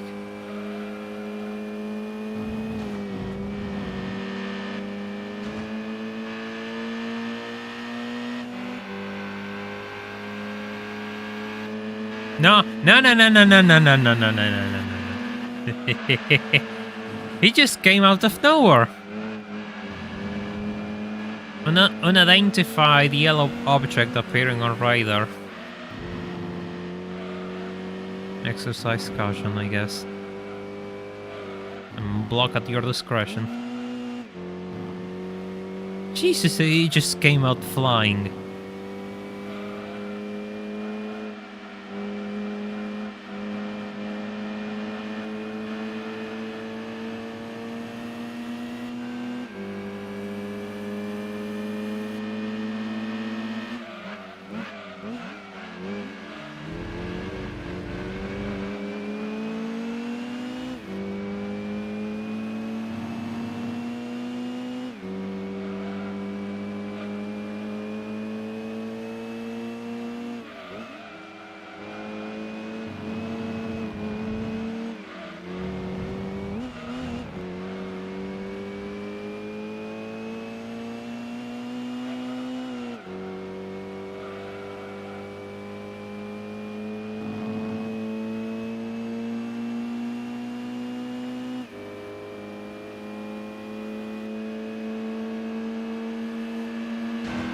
You.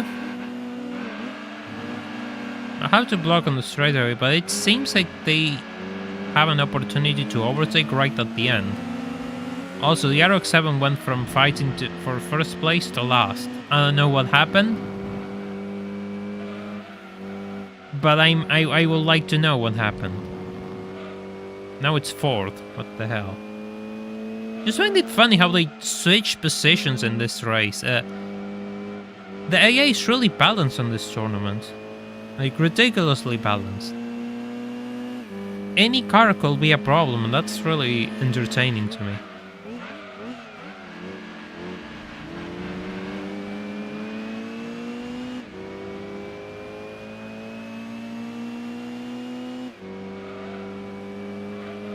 More like they just carry me through straight away. They just give me a bit of speed.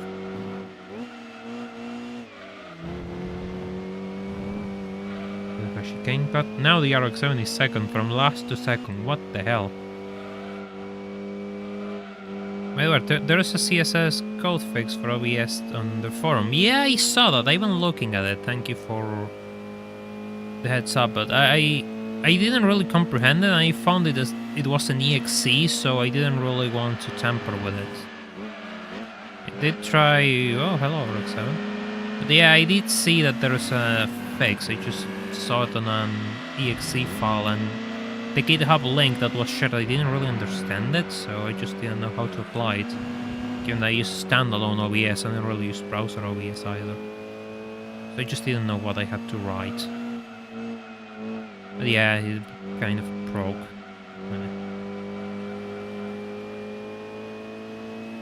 But yeah, thank you for letting me know. But I was looking at that before starting the stream when I noticed that it was broken.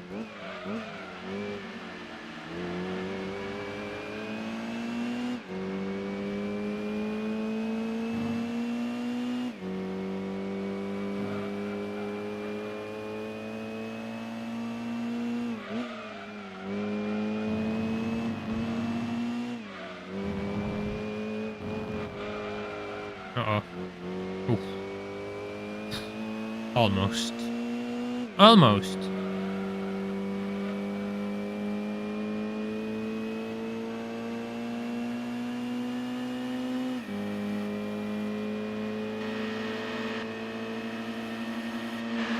Well, never mind, that's not almost. He actually went past me.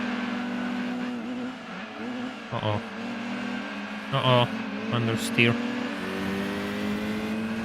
Now I see why the AI jumps position so easily. Like, when one... You don't lose a single position, you lose all of them. That is kind of brutal, actually.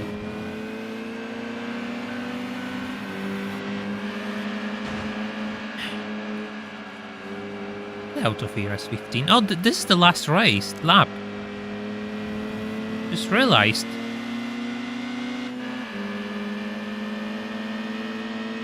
This could be bad.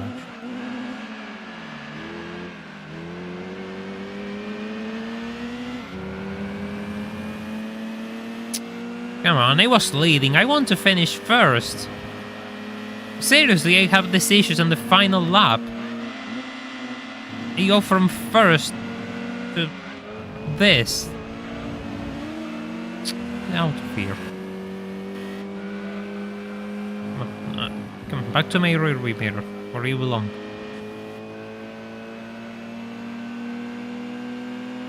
Oh my god, the wheat Celica is gonna take a podium. The wheat Celica took a podium.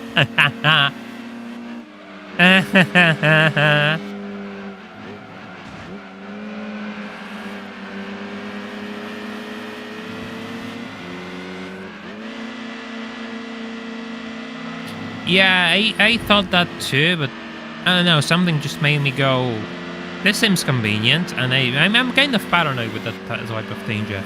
You know, no hard feelings to anyone, just, it's not me trying to be disrespectful, I'm just paranoid. But yeah, I'll see what it is. 36, 26, 30, 23. In the end, it was doable. In the end, it was doable with a car with 270 horsepower.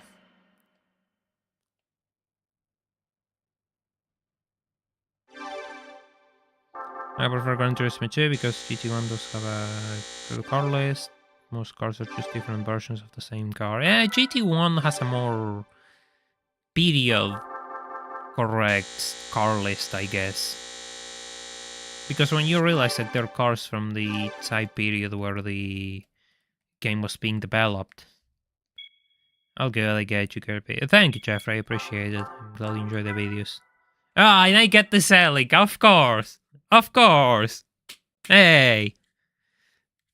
Of all the cars I could have gotten out of this, I get the one which is, yeah, not that good, but still.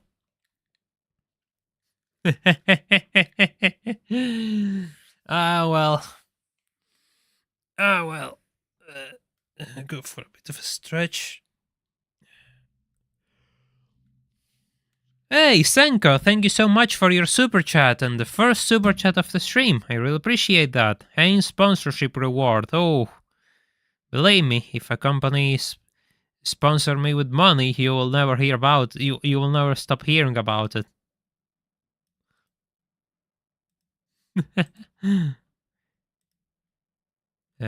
Top super chats.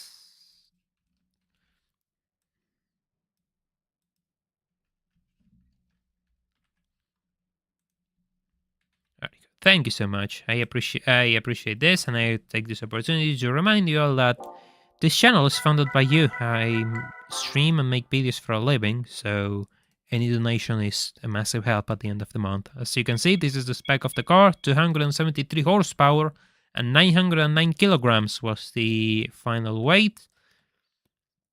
I say it did good enough. I say it did good enough. There is not an option, there is a cheat code that you can use on DockStation to change units, because you can't, usually.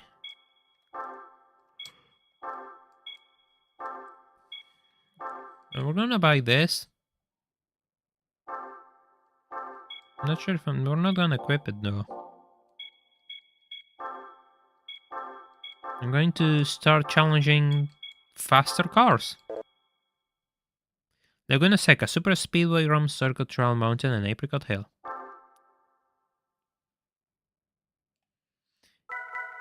Yeah, that's kind of what I mean. I mean, the car list on GT1 is limited to its time period, so you only get cars from 90 to 97.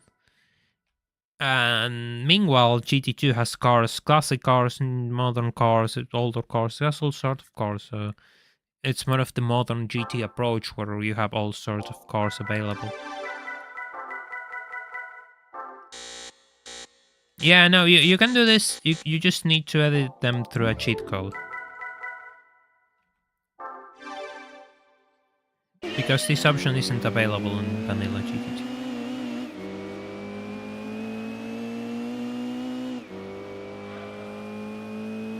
Yeah, it's GT2 Plus. I mean, you might as well use GT2 Plus if you're gonna play vanilla GT2. It adds fixes, a couple of lost cars, and overall it's a pretty good effort to bring GT2, I guess, up to speed.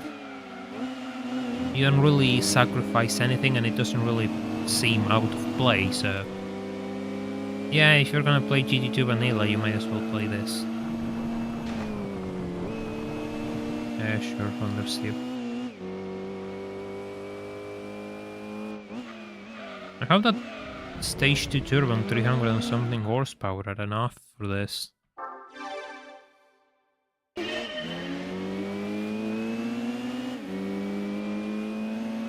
It's units, I prefer kilometers per hour, but I don't really care either way, I can use both. Kind of get on the ballpark on how fast I'm going with miles per hour too. When I was a children, like a really stupid children, I used to think that cars in miles per hour were slower than kilometers per hour. But thank God that phase of me ended.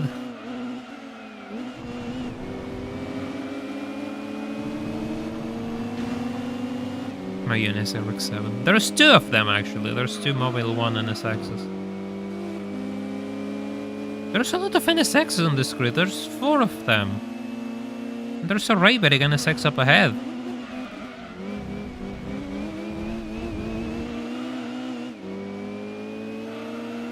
My call Sonic is Skyline on the lead. Sorry. Kind of not sorry. Just using you to call in positions. Nah, I mean, changing everything from Imperial to Metric will actually be pretty complicated. I mean, just let things the way they are, really. I mean, if they want to use miles, just let them use miles. I don't really understand why people like this, you have to use this because we use it. I mean, you have been using it for centuries. It will be the same. It will be the same if people force us to use miles out of nowhere, you know.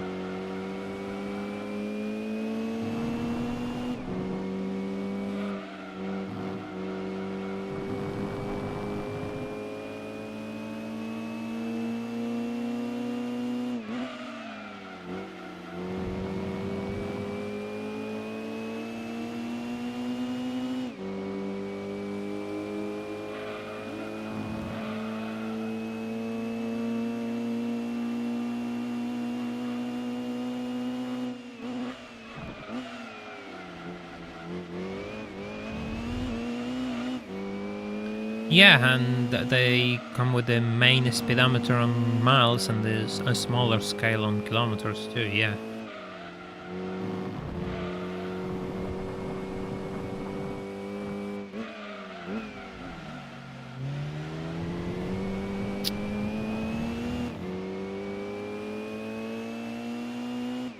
Long story short, I think there are more important things to change than a unit system.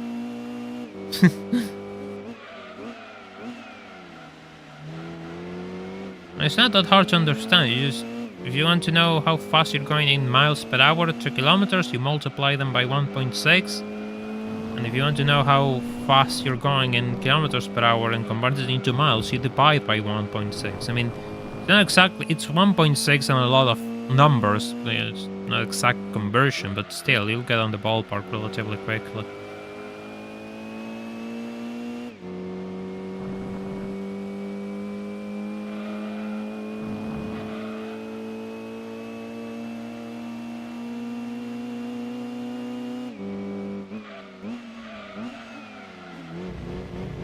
Because miles per hour is just one part of the equation, you know, then you just have the different measuring units like inches, foot, whatever. And if you want to change those, then you might as well start changing everything, the way everything is built, because their measurements are completely different. I know by a fact that if you just want to buy the measurements used for things like screws and the like are completely different in inches than they are in centimeters and millimeters. So they are never quite at an accurate fit.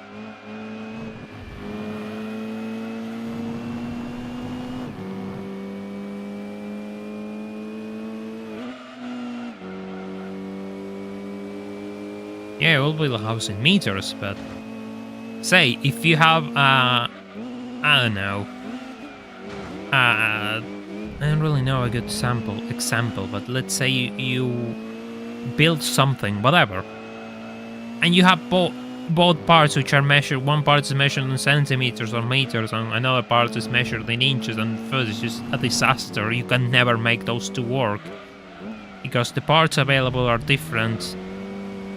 And the measurements will never be dead on accurate. You'll always have a bit of a difference between them.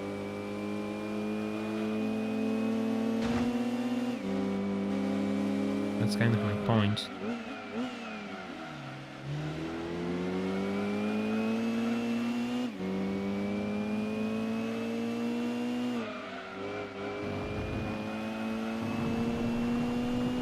I don't have the pace to catch up to those two, or I'm being really slow, which could be possible. The symmeters, yeah. I was told about those too, we never really used them.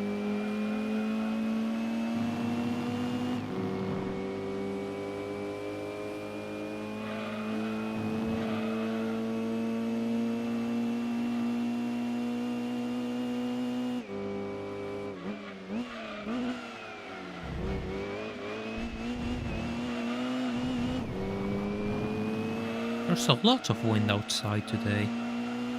It's like really strong wind. It's banging against my windows constantly. I have to be a bit faster if I want to win here.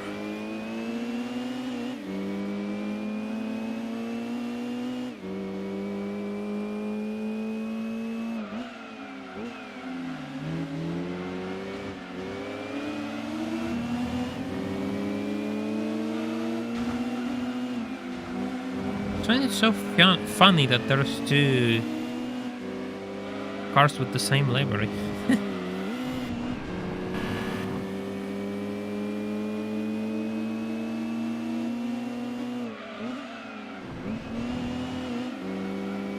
We must spin at the very end. Well, I don't know, but above all, I was going to lose the race anyway, so it doesn't really matter. I think I can clock first place here. Well, not like this though. I completely murdered that Raver again a sexto. That's kind of embarrassing. I'm not going to continue. By the way, if you haven't left a like on the stream, I will really appreciate it if you did, so we can get this channel to more people. And yeah, I'm really trying to get this channel to more people. I really need to grow out, so yeah, your help is invaluable to me in that sense.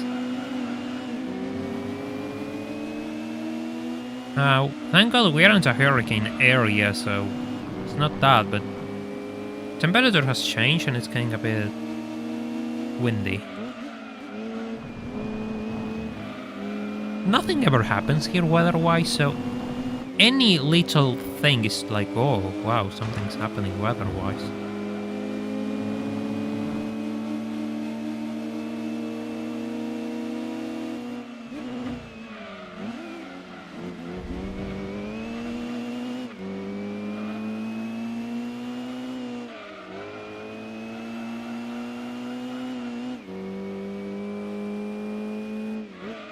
I hope you're fine, Caleb, though. That sounds really atrocious.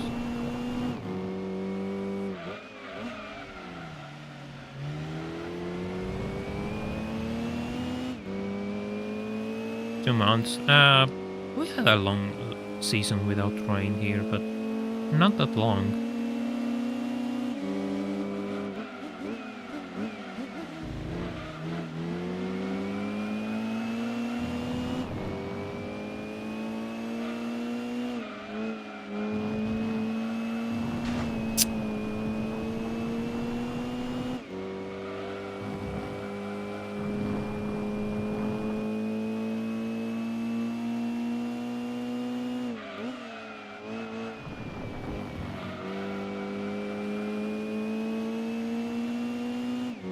Forget them because you don't use them. Once you learn 70 meters on meters or their equivalent, you're fine. The rest is, unless you're on a hyper-specific field which works with them, you'll never remember them.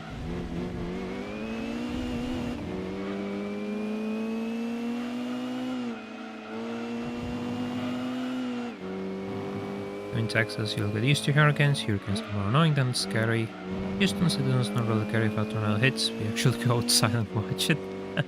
That sounds like a really Texas thing to do, and I am all up for it. I support.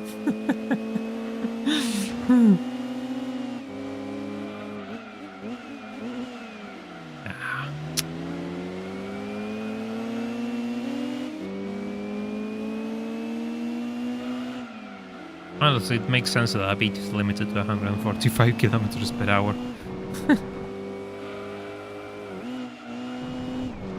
I will be surprised if it actually reaches it.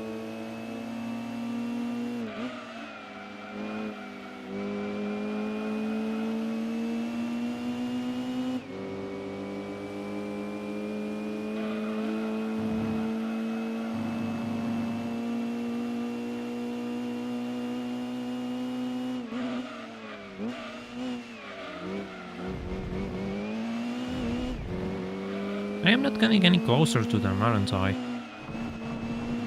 Or so it feels, at least.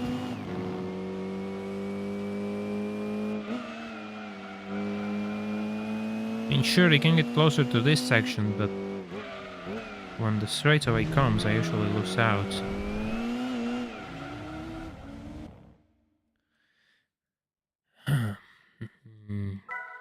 What can I do here? I mean, I could go for a stage 3 turbo, but I think that's overkill.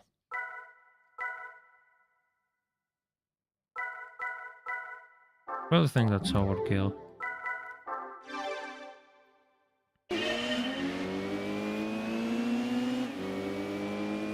Vacation for anime Matsuri, about and son. I will enjoy my time there. Ah, that sounds fun.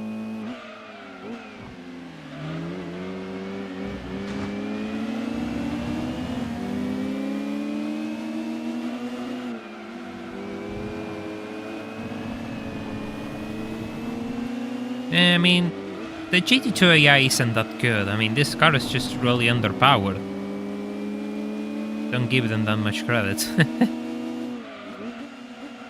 It's just me that I'm actually making them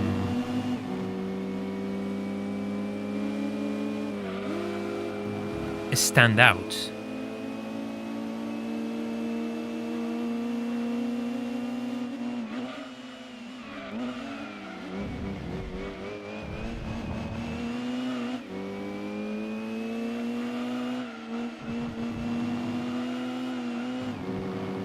God, the right brake NSX is just so cool. So good looking. So good looking.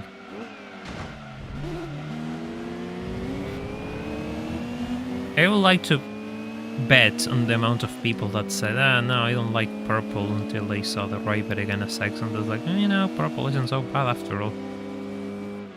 I'm sure they're out there. I'm sure they're out there. Now I'm coming for you, call Sonic R34. Funny enough, the R34, the R33, 34s in GT2, the JGDC cars are all-wheel drive, when in reality they were rear-wheel drive.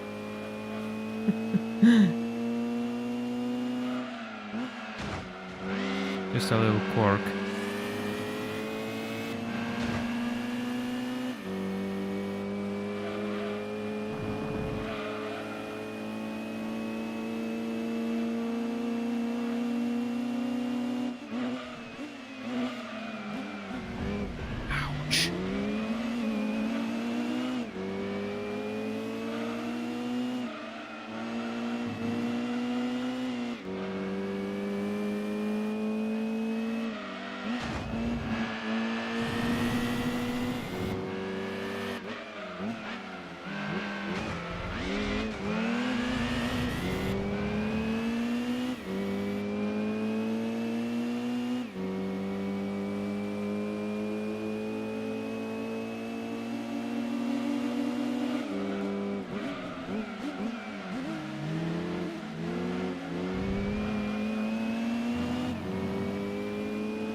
Okay, so I can do this. I can do this. I'm competitive here. You didn't have to bring on the stage 3 turbo, for crying out loud. To be a bit creative. I'm gonna lose at super speedway though. That's for certain.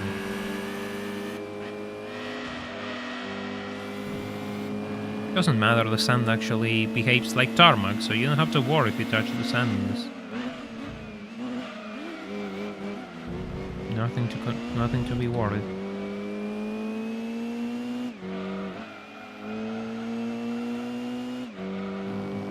If you touch the grass though, then yeah, you'll lose speed and control usually. Seems like this is the same as GT3 Hungary in the sense that your opponents are really close together.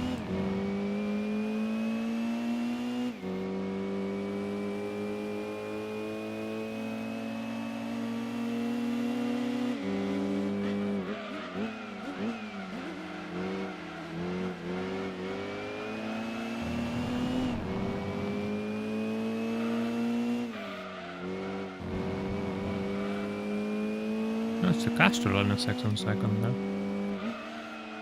I wonder if the right brake is gonna make a comeback or something. There's like 4 NSXs in this race, which makes me and the Skyline the only ah man, I got stuck trying to defend with this thing. The only non-Honda cars on the grid. That's kind of weird. Feels like those two will actually plot against me and the Skyline. But Nissan has Nissan backing, which, you know, is a lot of money, and I don't even have Mazda backing. Because I'm using an old car.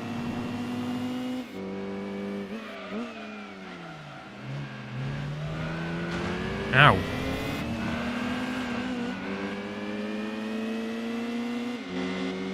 Okay. Yeah, that's gonna work. Sure, just let them through. Oh, that's a lot of cars to actually overtake here.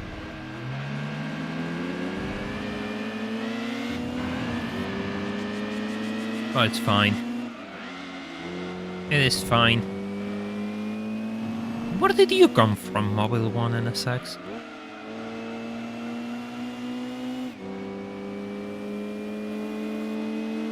Like, I always have to defend against a new car.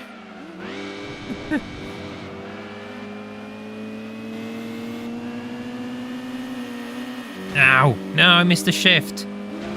That's on me. That was on me. Damn it. No, don't spin. Don't spin.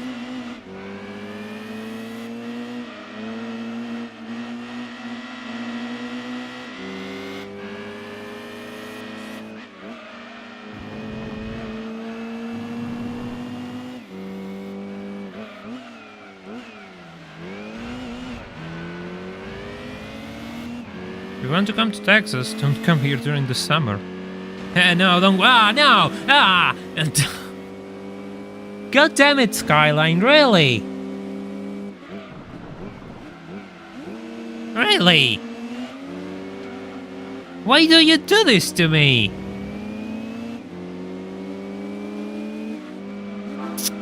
Get out of here.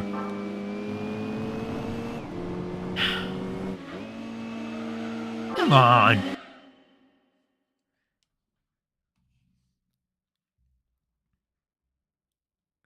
If you want to come to Texas, don't come here during the summer. From June to August, temperatures reach 90 to 112 degrees Fahrenheit. If you trip on the sidewall, you can get third-degree burns. Yeah, that doesn't... I know about Texas summers being brutal, really. I'm not a summer guy, so yeah. No. Then again, I don't really think I can ever go too far from home in my current situation. But still, it will be nice to visit one day. Did you see the picture of the NA2 NSX hardtop that I posted on Discord? I honestly didn't think those exist outside the Type S and Type R models. No, but I didn't really remember that the NA2s were only Targos. I assumed that they were hardtops.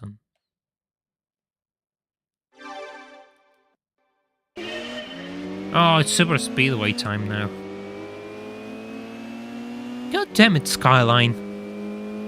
They're going to destroy me here. I have no chance whatsoever. Oh, this is bad. Maybe but what is that NSX doing going from one end of the circuit into the other?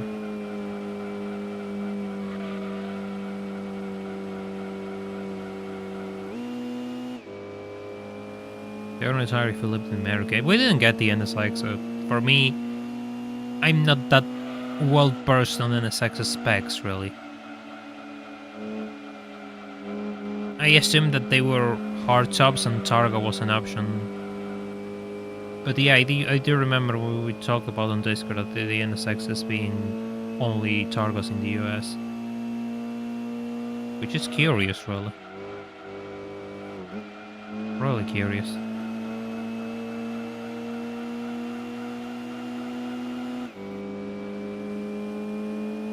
This race is going to be quite the puzzle, I think.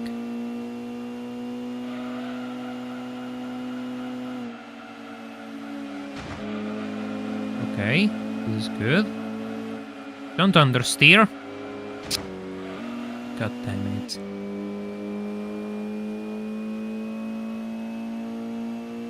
Fucking hell. Really you do this to me. Okay, attempt number 2.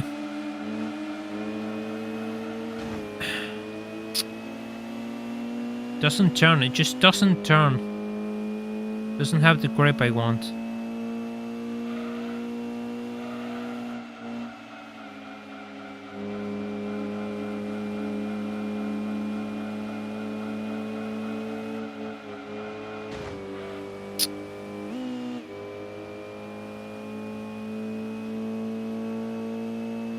Oh, did I see an accident? Yeah, no, this thing doesn't grip. We have to do a couple of changes.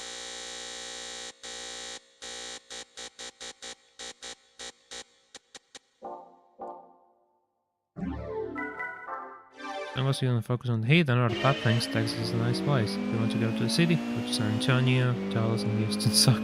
Well, big cities are always annoying. But Island is a good vacation spot.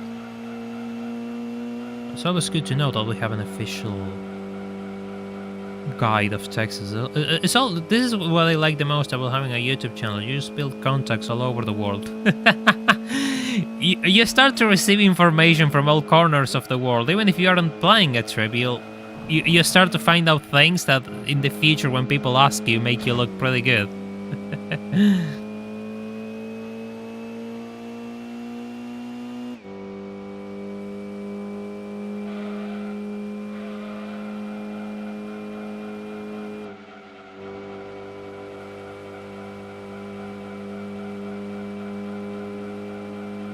At least it's turning now. I don't really want to finish last in this race. That will be pretty bad. What is that NSX doing? He's just weaving from one end to the track and... yeah. Oh no.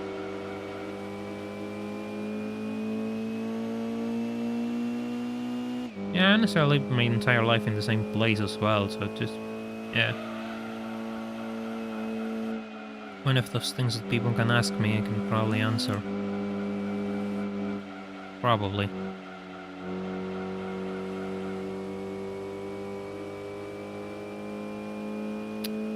I don't... this doesn't look promising.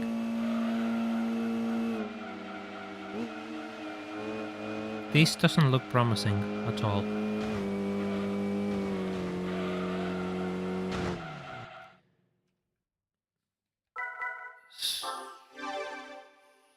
I'm thinking what I can do here really outside just bolting the turbo upgrade or taking the loss.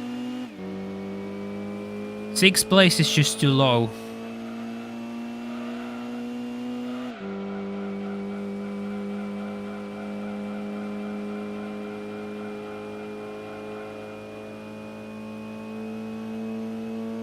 And given the Skyline stole a victory from me right at the end, then... yeah, I am in a position where I don't really want to be in right now, points-wise.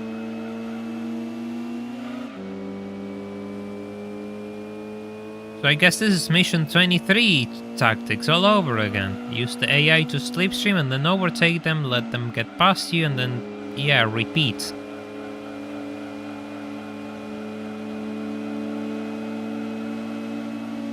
Seems to be like this will be the case. Using the limiter.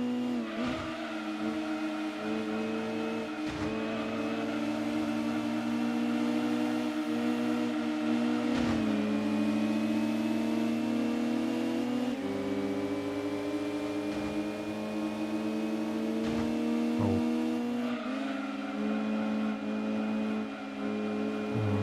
Okay, we're gripping. Skyline is first. That's not good for my fight. He's gonna hit the limiter.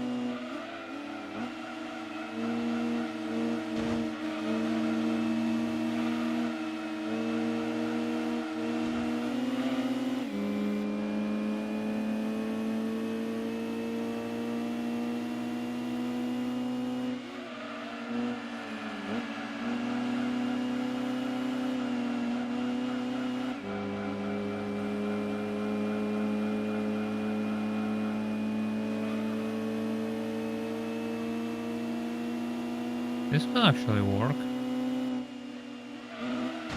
If I don't crash into the NSX, it could actually work. Oh my god. Come on, I have another lap. Damn it, I actually lost a lot of ground with them. That's not good.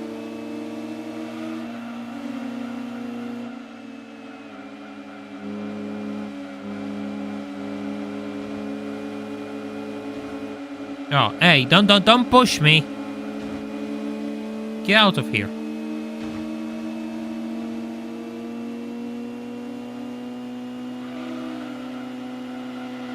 Ah. Oh, no. What's my gearing? Just knock it down to 3K.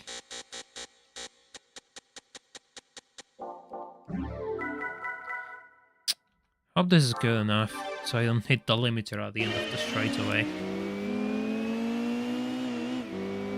I'm gonna hit the limiter on my own then anyway, so why do I even bother?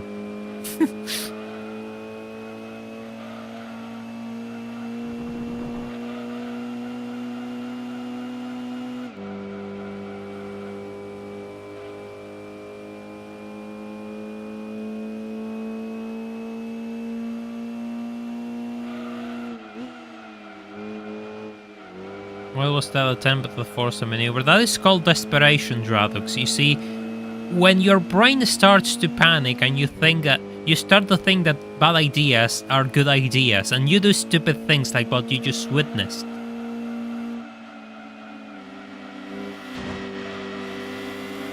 By the way, if you haven't left a like on the stream, I will really appreciate it if you did, so we can grow this channel and more people can discover the cult of Yellowbird. At the same time, if you really want to join the cult of Yellowbird, we actually have a Discord server, which is in the description of this live stream.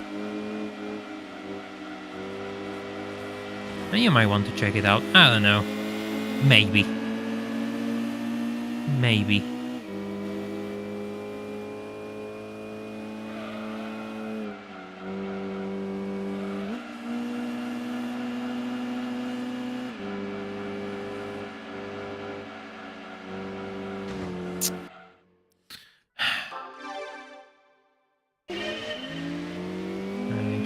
Early, but it's better to shift early than late. At first gear and then just close out on the start.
Hey, this is the closest I ever been to the lead in this race.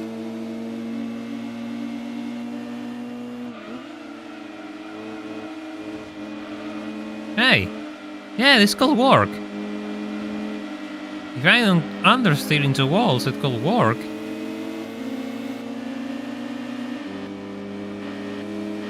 Why do they just weave in and out of the lanes?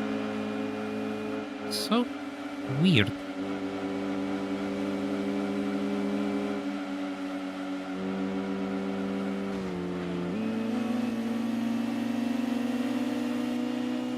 From first to last in a single corner.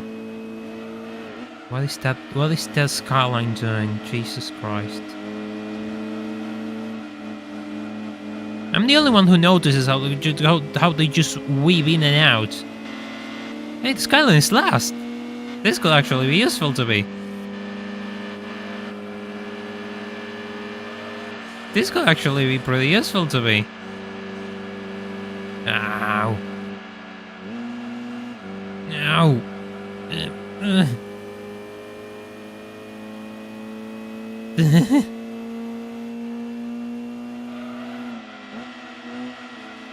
Nah, I'm gonna be fifth, but... Oh no, I'm not gonna be fifth. At least I need to be ahead of the skyline. 30 air is super harsh in this race. Welcome to Kanji, hope you're doing well. Thing is, I'm really down on power. I'm running a stage 2 turbo and it's like 370 horsepower versus GT500 cars. Yeah, there's kind of dirty air in GT2.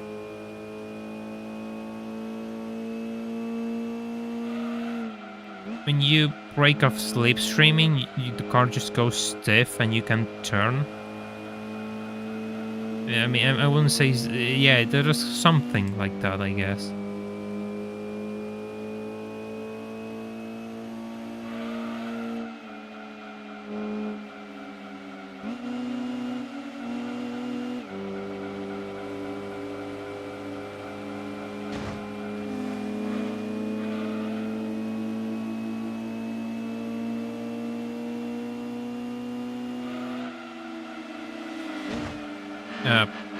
Okay.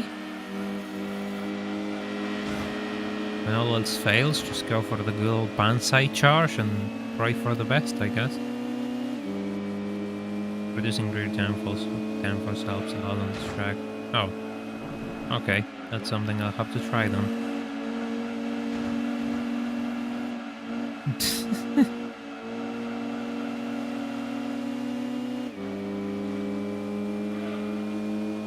Now you have nobody to slipstream off. God damn it.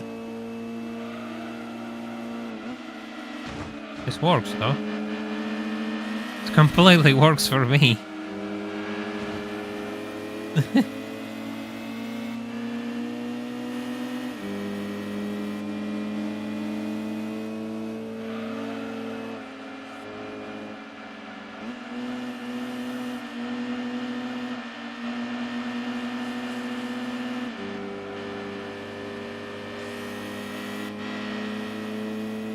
I don't think I'm in the slipstream range really. Nah, I'm not.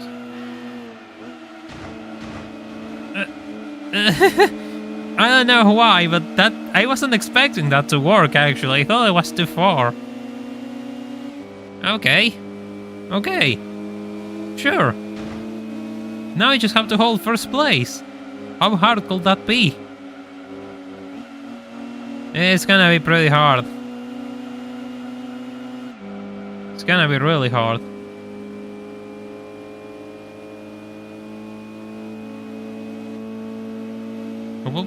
What are they doing? Why are they just scattered? They just scatter all over the track. I don't understand. I really don't understand. He just tapped the wall and completely lost his opportunity to clock a first place finish. Hey, he actually won with a 300 horsepower deficit.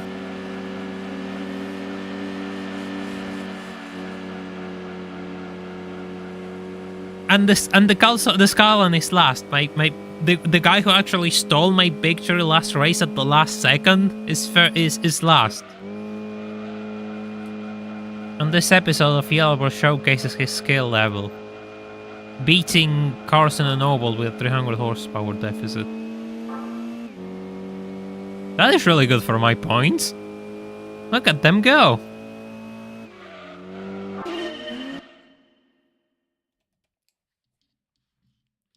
That is perfect for my points.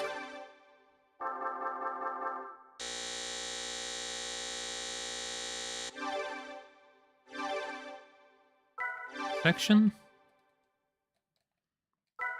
Settings, we don't have to run the long gear setup.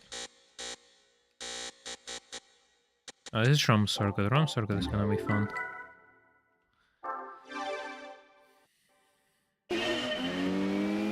The AI is cracked at ROM circuit, so I'm kind of scared.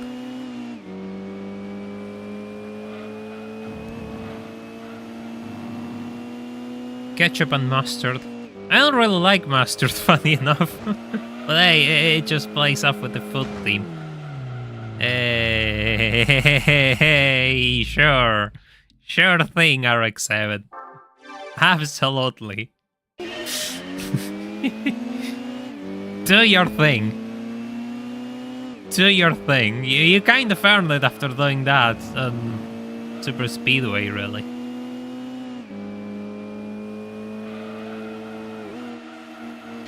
Oh, wall tap. Hey, thank you so much for those 5 extra memberships. I really appreciate that. Let's turn that into a 10. Let's just go again.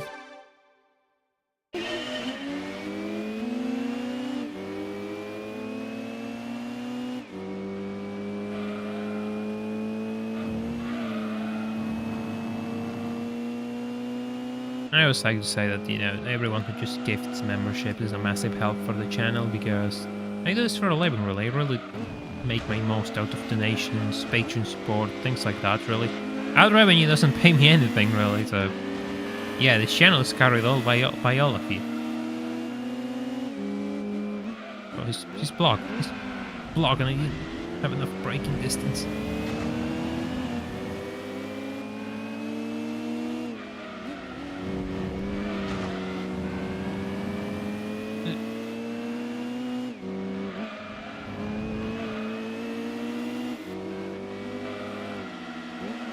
This is gonna be fun when they step into this straight away.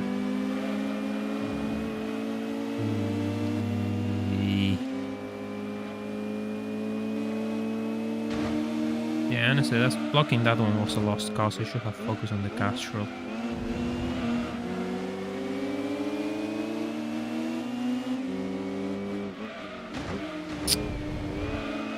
It would be nice if you didn't. Oh, hey, sure. Sure. Straight into the pit lane.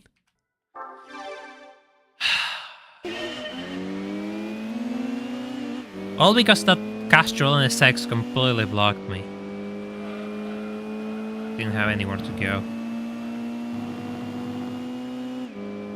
I just wanted to break away from it, and by doing that, I completely forced myself into a spin.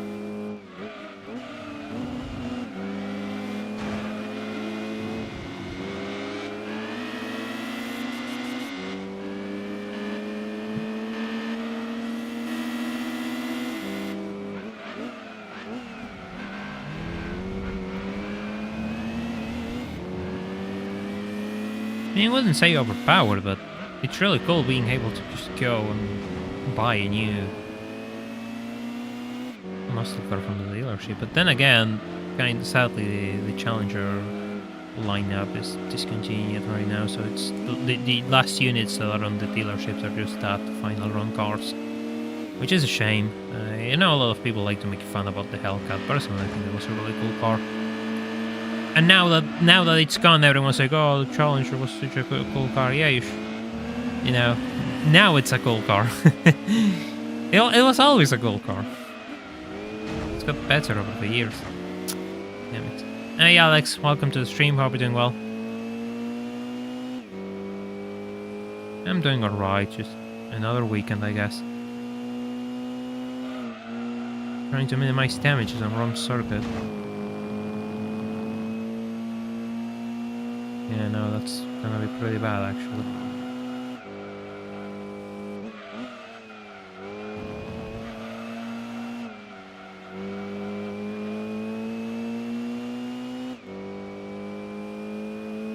I don't think I'm going to recover from that time loss.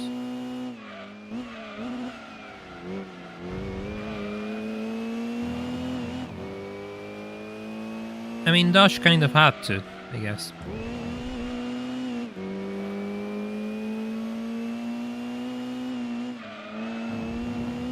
The way things are, you just cars which are being built on an old platform are going to get the axe because they cannot be retrofitted to meet current regulations or upcoming regulations.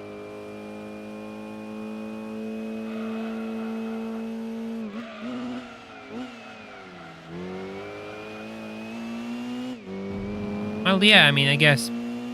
But that applies to cars as a whole, really. I mean, people being stupid with cars is not restricted to a single model. Just so much of a general thing of people just, you know, doing stupid things. But yeah, I assume that those characters usually prefer powerful types such as the Hellcat and Mustang GTs, and they don't know how to drive them, and they get into accidents, which they shouldn't get into because, yeah. Stage Turbo 2.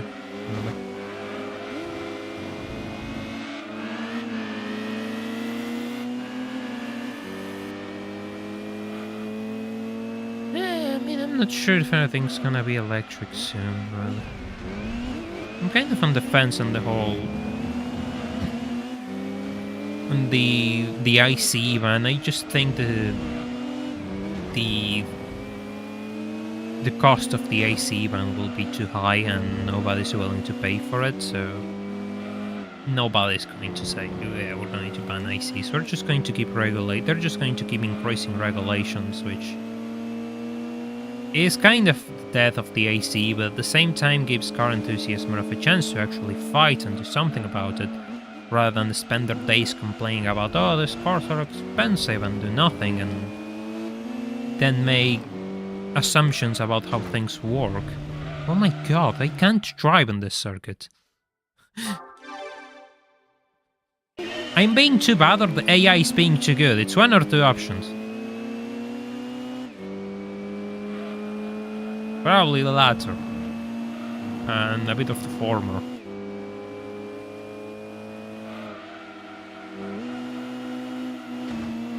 Kind of want to make a video dedicated to a real car topic, but I'm kind of, nervous. I don't know, I just... I guess I have trust issues on myself. I don't really trust anything I do.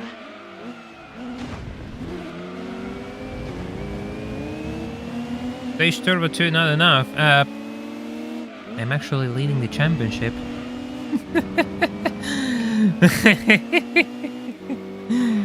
I'm actually leading the championship.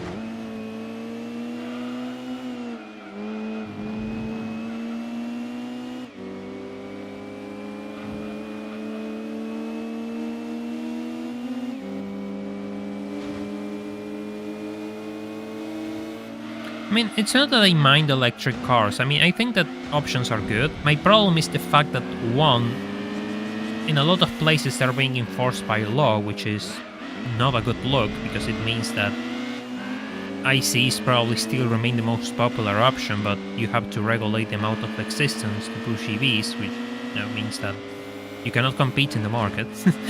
And second, my problem with EVs is the fact that they are not a be-all end-all solution. They still have problems, they still have shortcomings, which a lot of people are promising that aren't an issue, and in reality they are an issue. And you're just changing the resource that we're going to consume. Instead of oil, you're going to consume electricity, and there's not enough developments in the... Oh god, why? There's not enough development on, say, nuclear energy to actually cover for the demand of energy created by EVs, so... how you're going to solve that? I don't know. I really don't know.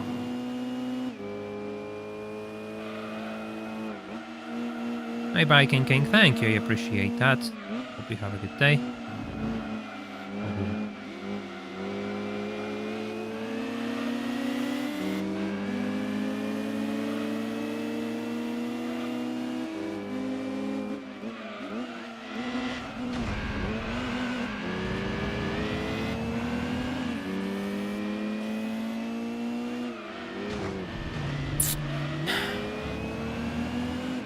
I could have been a really good opportunity to make an overtake if I didn't crash.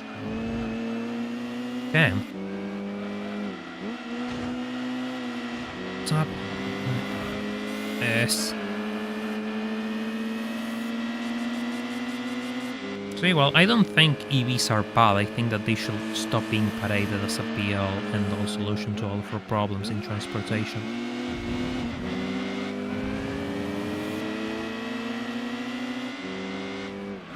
I understand some people just don't want to go anywhere outside their town, and yeah, for sure, an EV makes sense for you. But not everyone wants to live like that.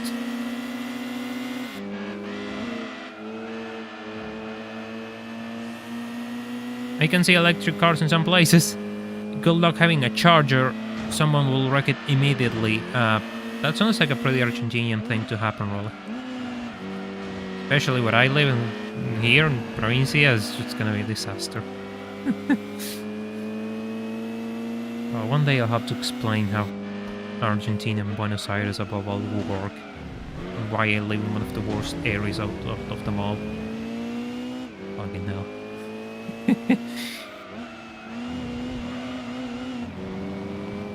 The complex Argentinian lore has to be explained.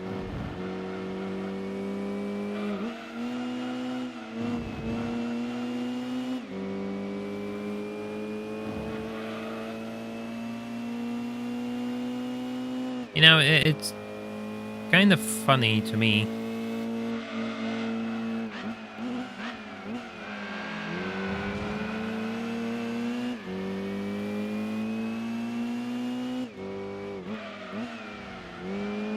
Anyone who's complaining about the range is an idiot. 300 plus miles and 1 hour charge is fine.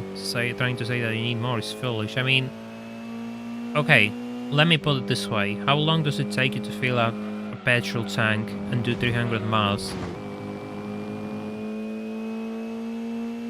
It takes you what? 2 minutes, 3 minutes, 4 minutes. And if I need to wait an hour to fill my car, my electric car, to charge the battery, that's a dead hour that I can't recover from. When I could just have gone to a fuel pump and get it done in less than 5 minutes.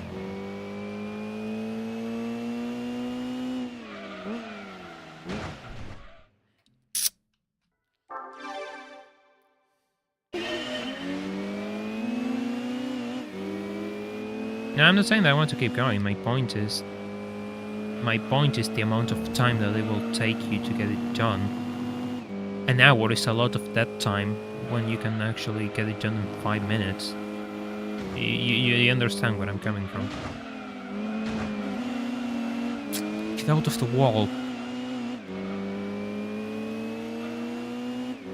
Call the Patreon exclusive in Argentinian lore. I mean, I wouldn't want to keep that video Patreon exclusive really, but it will take me a long time to actually get that, but I want to explain.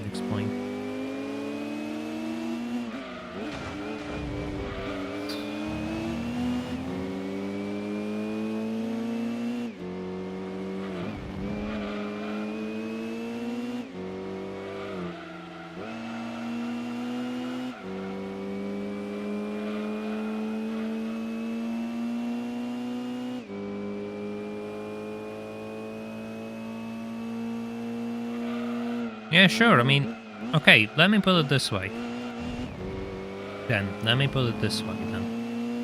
Sure, from a functional standpoint, range is fine.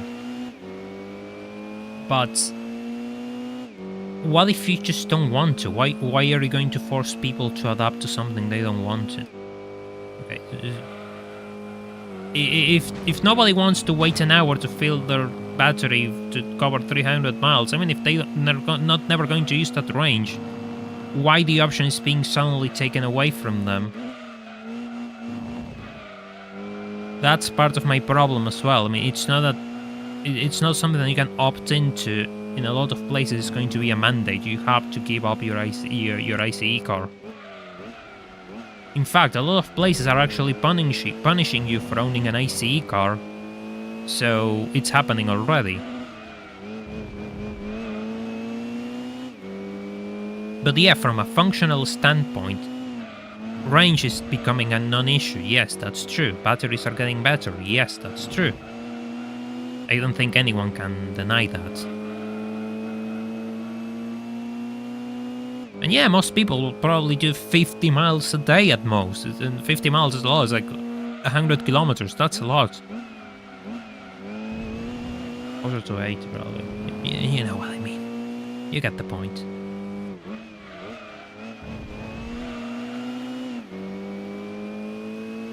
Yeah, I understand the hate for bad arguments. I mean, my point is in a way that there are things which EVs will never achieve, and there are things which ICs will never achieve compared to EVs. There are just two different options now that they have to live. I don't think everyone jumping into the EV bandwagon is in for the ride of their lives. Actually, I think that brands are actually making a mistake, and they're going to realize once the subsidies and artificial demand provided by tax cuts starts to fall, that the desire for EVs is much lower than they think. Some people like them, yes, but not everyone likes them, not everyone wants them, and when that comes, manufacturers are going to be in a pretty tough spot. Because they're going to be in this situation where the amount of money they invested into EV platforms is insane, because it is. You can see the amount of money manufacturers are losing trying to make new EV platforms. And the cars are just not selling fast enough to recover those investments.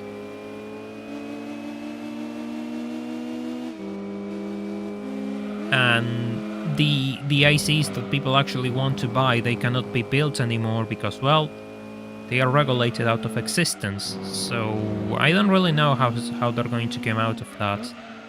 And I think it was caused by themselves, by just saying, well, we're going to discontinue all cars and go full EVs right now. It's like, really? Really, you're just going to do that? What is the demand for those EVs? Not everyone's Tesla, you know. Tesla makes a desirable car that people want. You make a Ford Explorer, a Chevrolet, whatever, you know. You know what I mean. Those cars are not going to have the same appeal as a Model 3 because people don't associate them as such, and they want a different product from you. And unless they just bring the tanks in and say, yep, you're not able to sell this anymore, you're not able to own this anymore, they're gonna keep existing.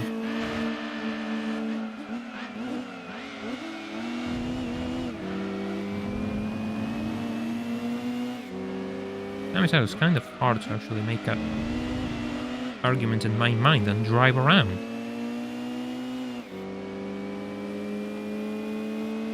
But I still don't care what people drive. My problem comes with the fact that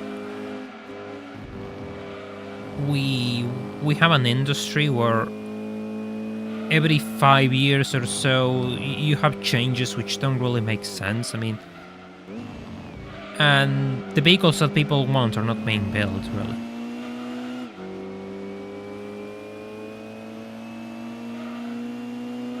I'm not joking when I believe that if, say, you could buy a new E36 BMW for what, $30,000 $something, people will actually buy them.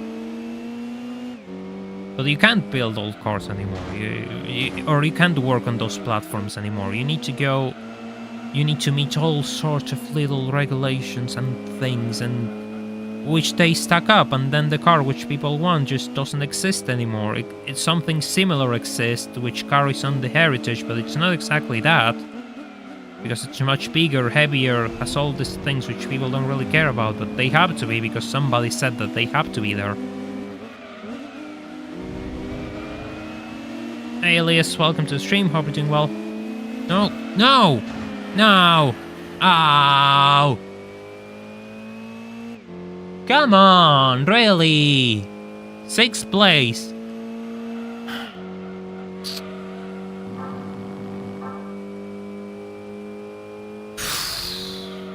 Well, I'm kind of getting tired of the circuit, so I'm just gonna move on.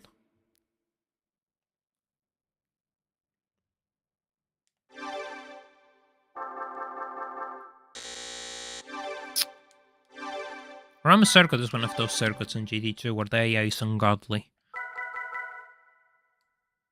Trial Mountain is good.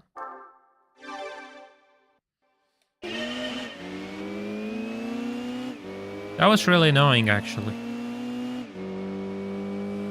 And they was going to end up last anyway, they were just going to overtake me in the straightaway.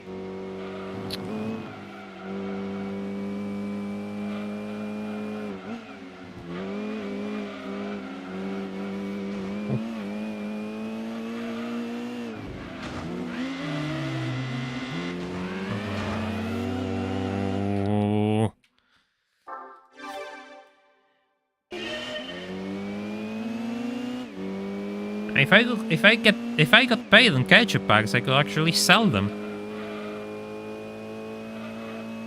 Oh yeah, you want to know something funny? the mailing service which sends YouTube payments has actually delayed itself once again. So here I am waiting an entire month almost to get paid again. God, I love my life. I absolutely, truly love my life. Normal people don't have to deal with these things.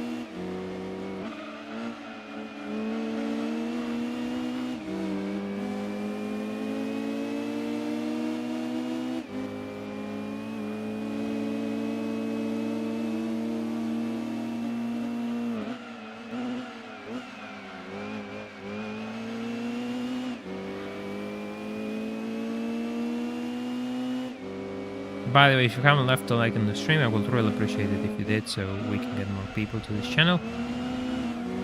And well, YouTube starts to recommend whatever I do more, because it's clearly not. I'm tired of being in the shadow of everyone else, and in order to break away from that, I need your help. It's that simple, really.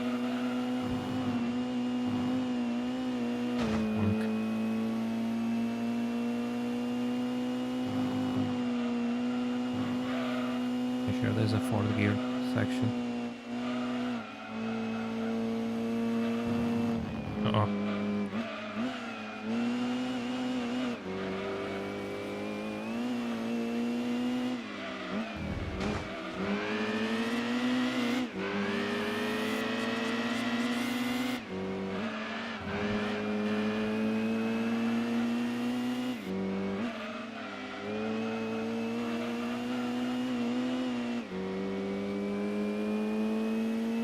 I don't really know who's first in the championship, but I don't know. I'll just find out when the race is over, really.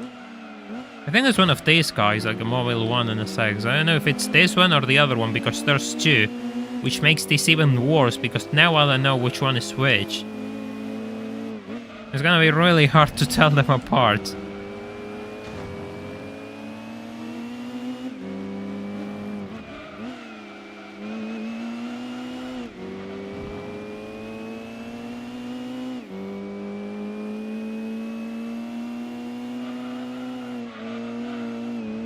Apricot is first, though.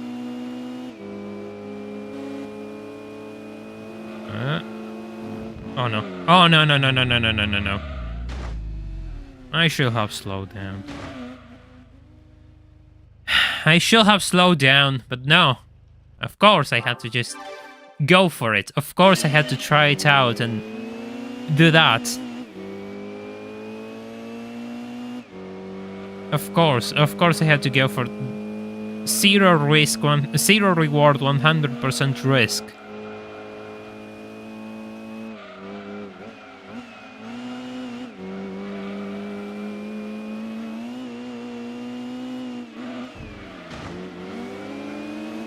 Jesus Christ.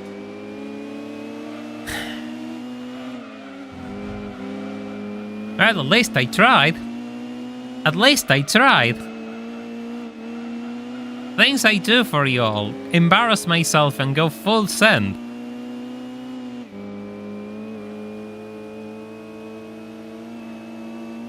I think your money problem is the same with all. No, honestly, my situation is a bit different. Yeah. And it's more so the fact that I don't really like using this word, but I'm hostage to things that are out of my control. Because I do YouTube for a living. And I live in a country which is heavily restricted. So in order to do any sort of operation overseas, well, you need to go through a lot of hoops and workarounds in order to get your income. Let's just put it that way. No, I mean, but then again, yeah, the number is completely different for me. I mean, the number is really low, but this is because of what I do. The number is not part of the problem, even if yeah, I'm completely broke, but still, that's part of what I do, really. But what I was referring to my financial situation, it was more the fact that I'm being kept on waiting, you know, delayed 2 weeks for something that I was waiting to arrive this week. It really throws me off when I'm expecting something to arrive this week and then it's 2 weeks more. That's kind of what annoys me, and I have to see how I work around it. But yeah, my problem is more so the fact that I have to work around a lot of weird things to actually receive anything of what I do. In fact, I had when I started doing this, when I said, you know what, this works, I'm gonna stop job hunting and go full YouTube last year. A big part of the problem was the fact that I couldn't retrieve my income. A big part of the reason why I had payments waiting was like, oh, how do I get this out? I can't. Oh, yeah. I can't do that either, too. Well, I do hope you manage to get the job. That will be really good.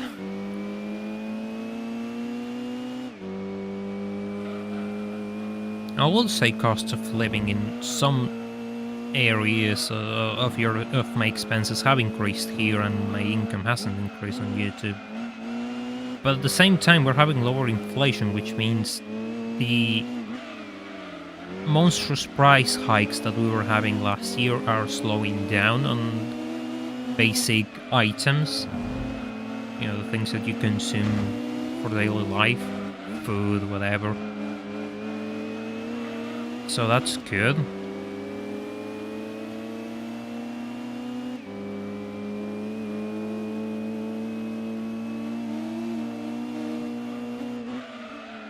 But yeah, our economy is completely in shambles, really. It was in shambles for like since I ever had memories of. I can wait a couple of years until things get a bit better, really.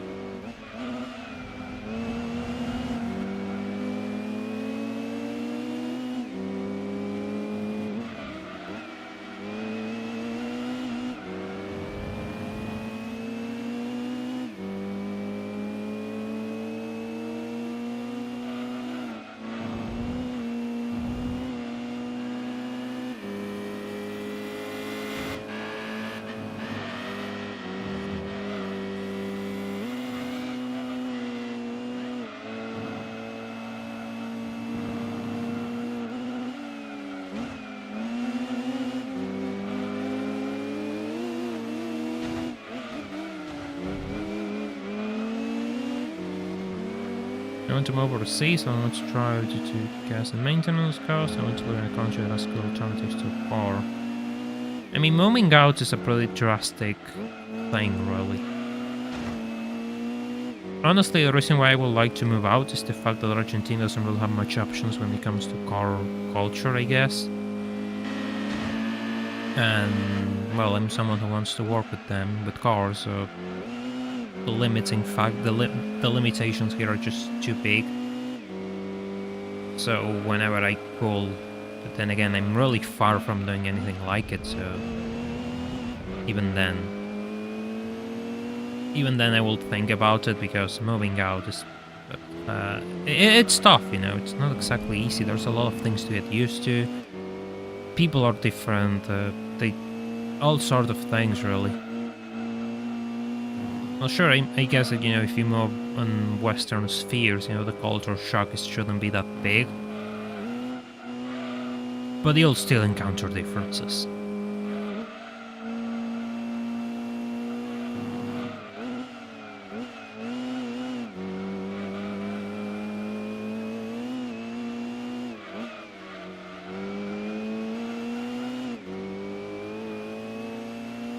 Good thing is, like, if you have an income of, say, $1,000, $2,000 in the year in Argentina, you will be alright. You wouldn't be a millionaire, but, you know, you will be okay. And I know that in some corners of the world, earning that will actually make you it will be the lowest income bracket, really. If that.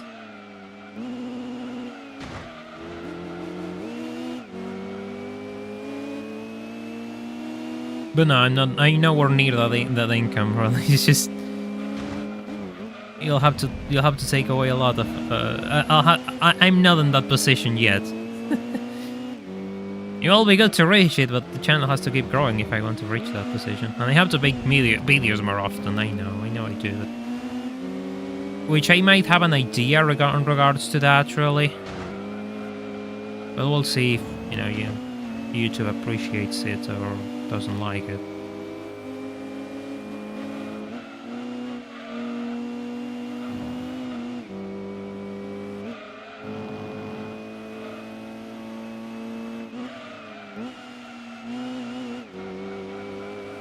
Yeah, I mean, I'm not the biggest fan of public transport because it's all I used. I mean, personally, I prefer using cars, and the amount of uncomfortable situations that I had using public transport, because that's the sort of things we have in here, are just too many to list, and I don't like it. But I understand that it should be an alternative. It's just not the alternative that I would prefer.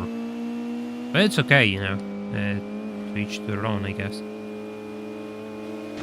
Personally, I will always prefer to be able to have my own car than be tied to the grid of public transport and their schedules.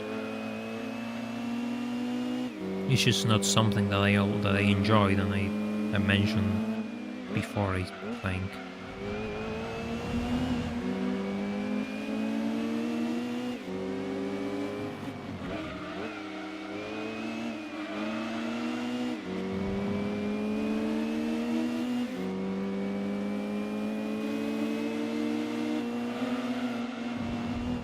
No.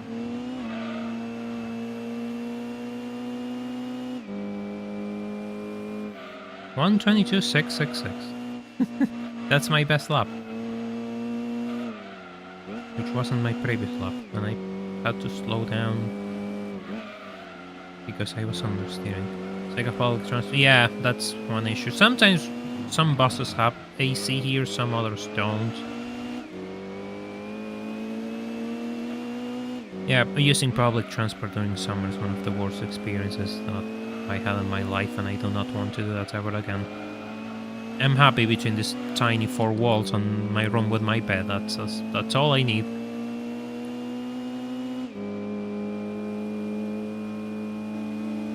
Yeah, I mean, yeah, that's kind of a problem here, and public transport has a lot of crime. People waiting on bus stops, people climbing on buses and robbing everyone. Kind of risky. But everything is risky here.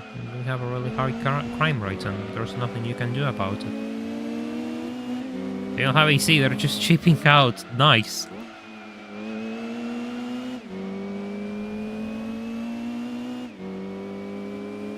Absolutely perfect, Senko. Oh. Oh, no! Oh, come on! What is it with me always losing at the final corner of each race? It's starting to get really annoying.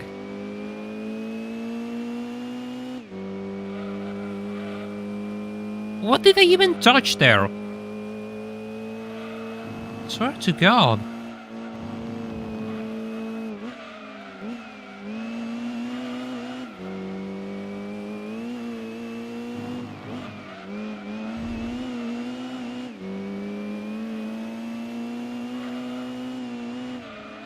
What did I even touch?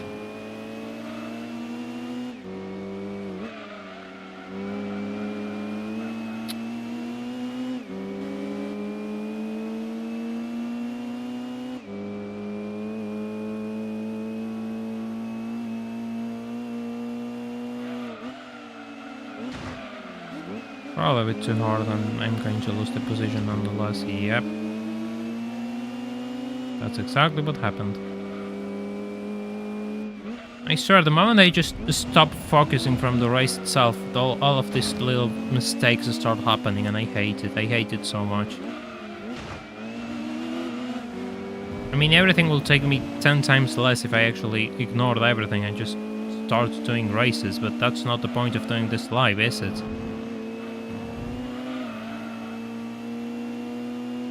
I guess I just don't really care about the race itself, really.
Then again, the line that I take on the chicane is kind of risky.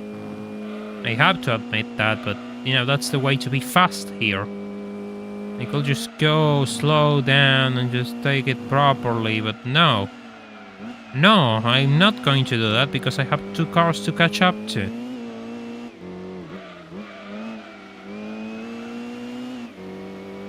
But then again, it's so hard to know where the limit of the chicane itself is.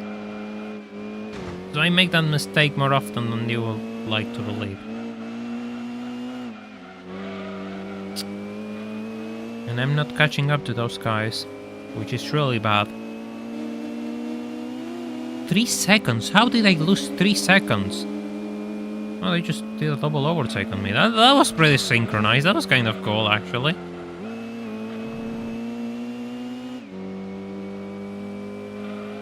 I'll give them that. It's like Mobile 1 Squadron, I guess.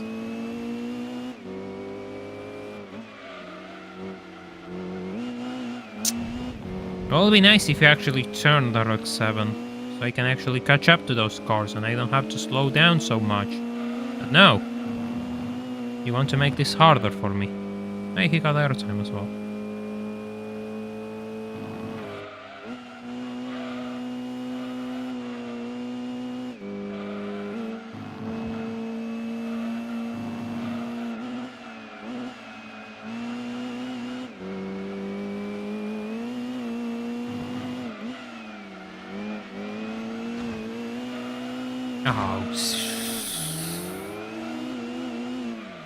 I'm about to set this car on fire.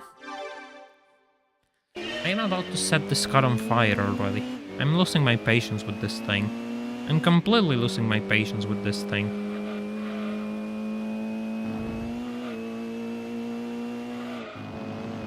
It's always on the same corners or it just has an issue and it spins out.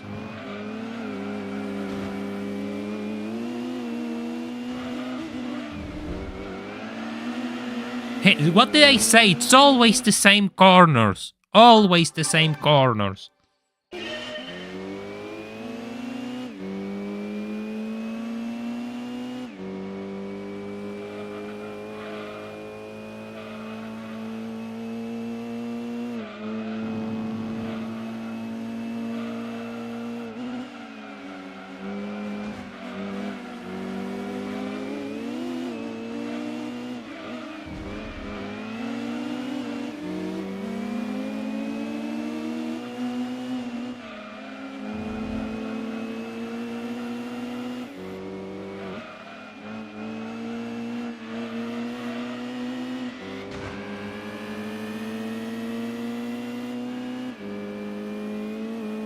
Those are really fast wins. Jesus.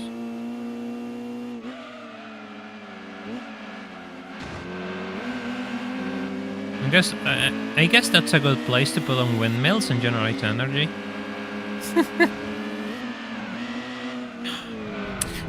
Of course, the car just gets stuck. The car just gets stuck and I get pushed around by the AI and I lost everything I did. Nice. Perfect. Absolutely perfect.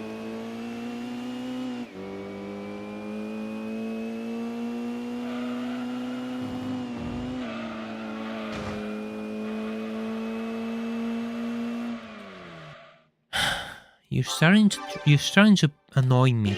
You're starting to annoy me. Seriously.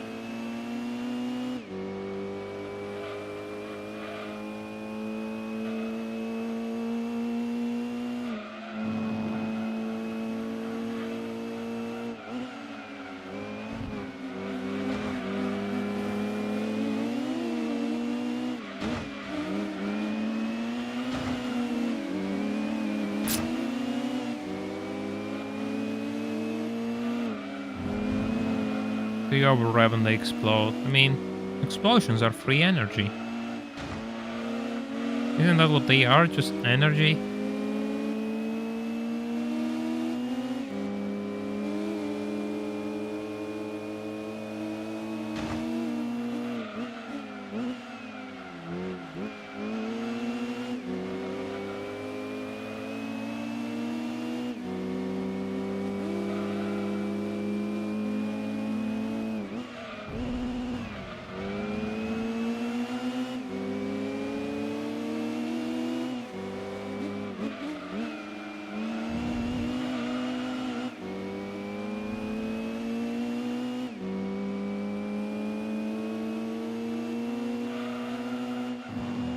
jump.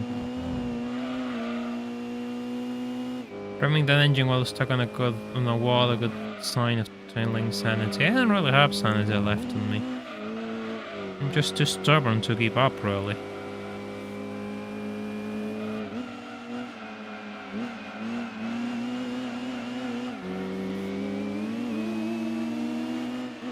Anyone else will have given up ages ago.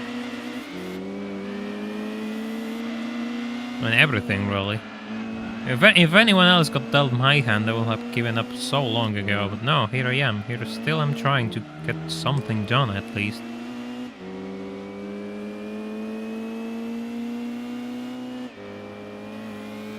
Even if every day has a new challenge with it, like your OBS chat not working.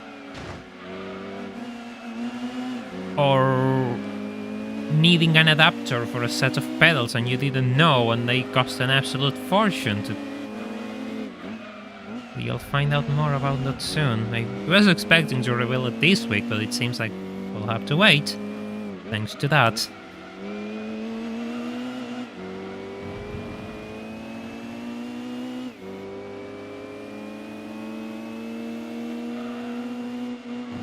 Uh-oh. Don't spin. Don't you dare. Don't you dare. And I'm going to lose so much time against that rabbit again, it's not even funny.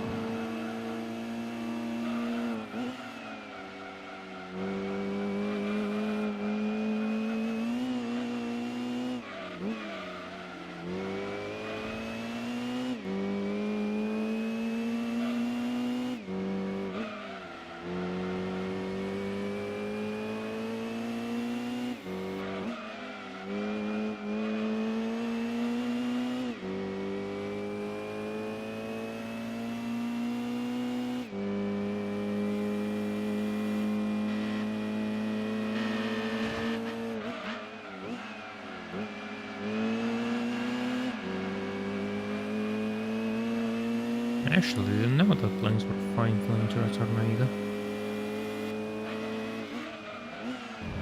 I knew they were fine if they were hit by lightning, though, if I recall. But I'm wrong.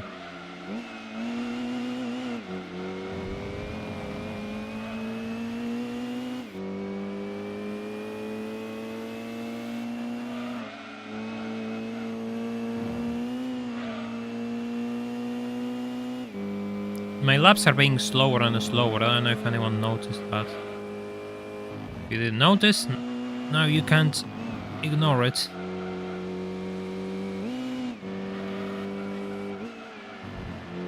I don't think I'm gonna catch up to that NSX though.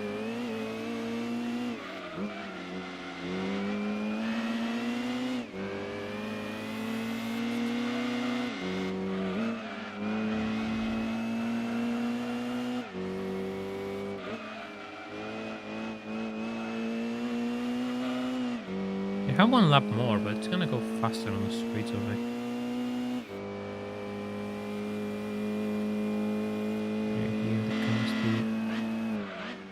I missed the speed bump. Unfortunate. Really unfortunate. I could have used that speed bump. Catch up that in the sex. No, what I need is just to catch up to it. I just realized what you actually did. I felt stupid for saying no, and I just noticed. Oh god, why? My brain has left the building, I suppose. No, don't go into the wall. Turn. Make the turn.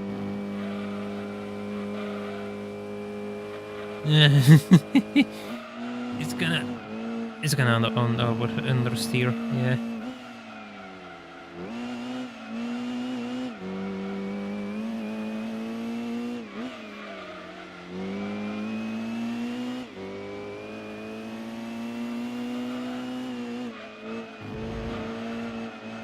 No.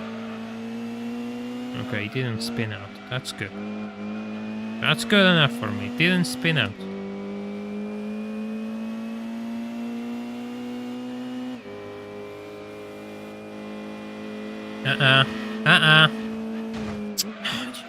You're just too wide, Skyline. God damn it. Why are you so big and you block me?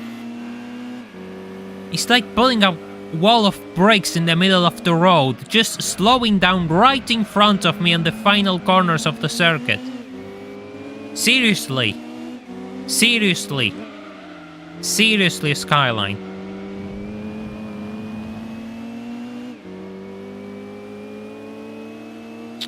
I'm not going to catch up to that thing.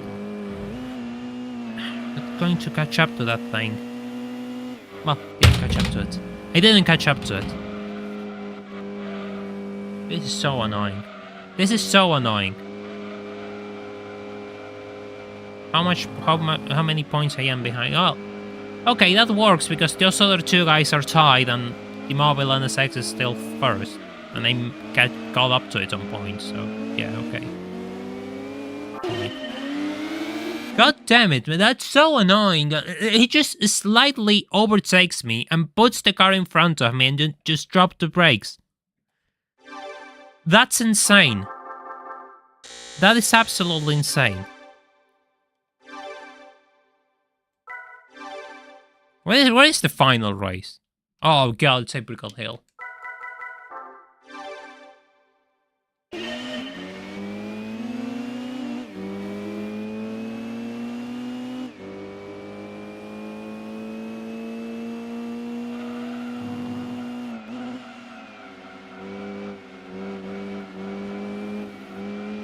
I have a bit of a problem because I don't know which NSX is the one which is ahead of me. Because they're both equally the same, they're just the same car. So I really don't know if I can actually win this now.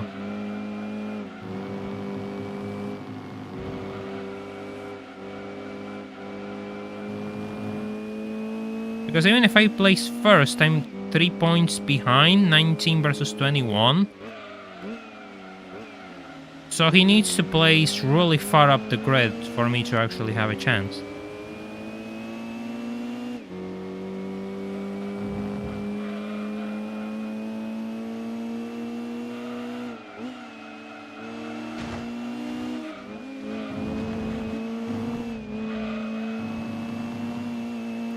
It's probably going to be that car which is on third, isn't it?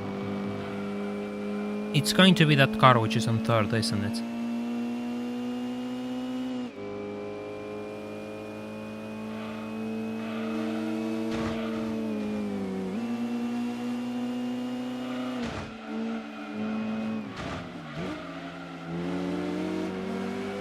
Now it's on second.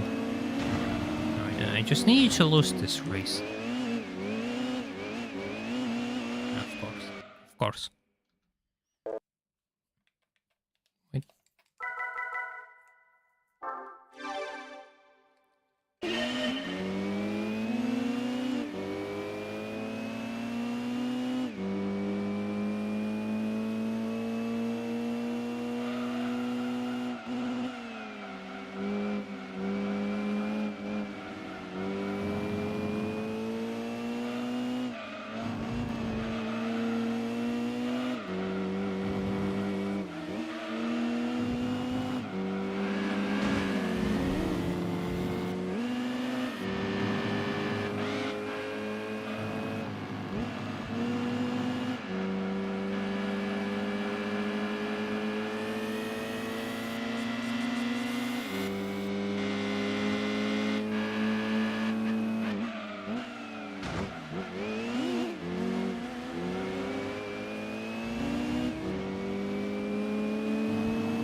I absolutely hate being in such a disadvantage that it feels like I'm sitting on the middle of the road and they can accelerate and overtake me with such ease.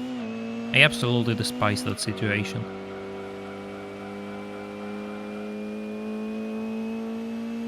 Because it doesn't matter what I do, they can always overtake me with such ease that I have nothing to do against it.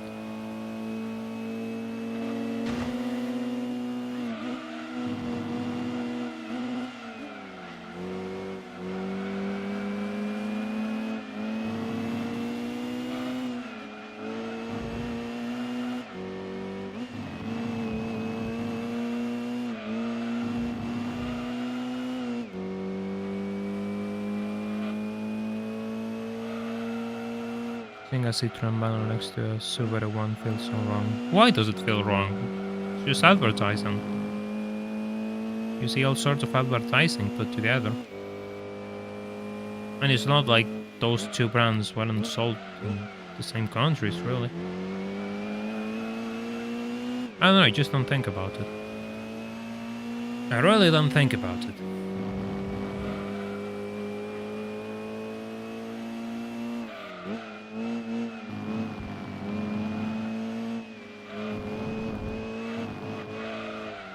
And it loses control, and there's nothing I can do because the steering gets locked, like always. Steering gets locked to one side and the car doesn't respond. Perfect.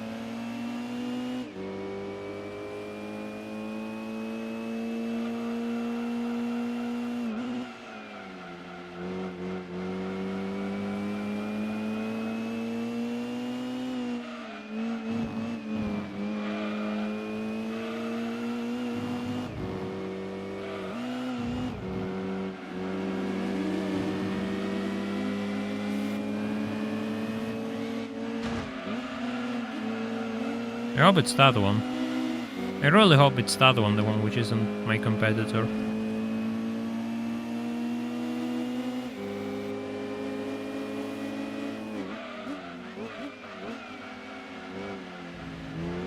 No, not really. I mean, it's like...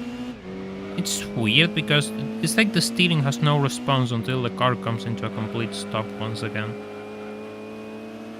I don't really know how else I can explain it outside that.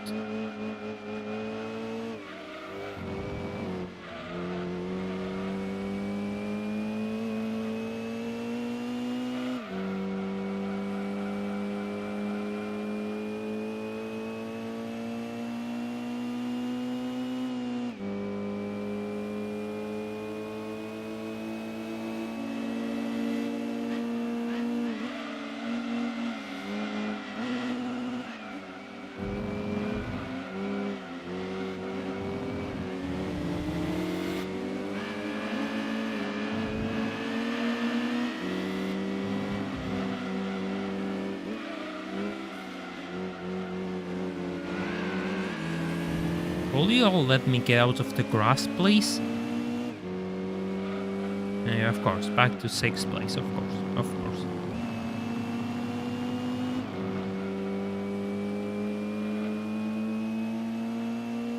At least the Mobile 1 and SXs are last. That could be pretty good for me if it continues.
This feels on purpose. This completely feels on purpose.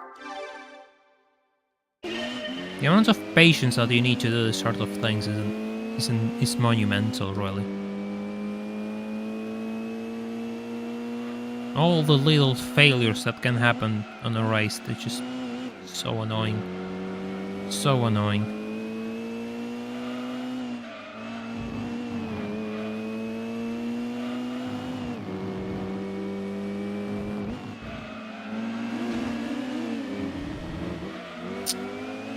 Will we just gain control again? Really?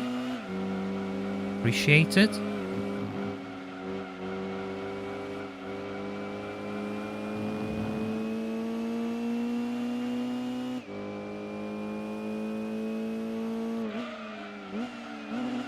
No, I just want to get this done, really. And see if it's possible, because I don't think it is possible with the point spread that I have right now.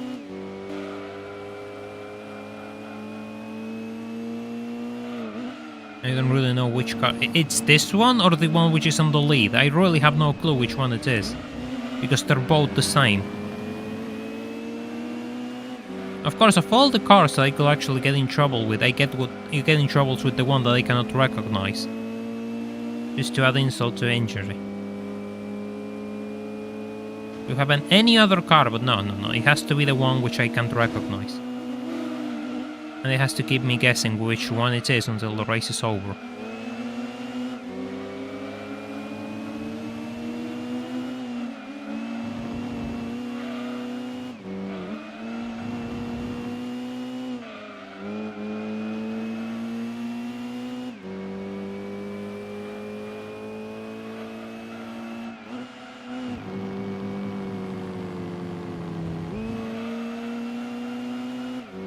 That's perfect, absolutely perfect.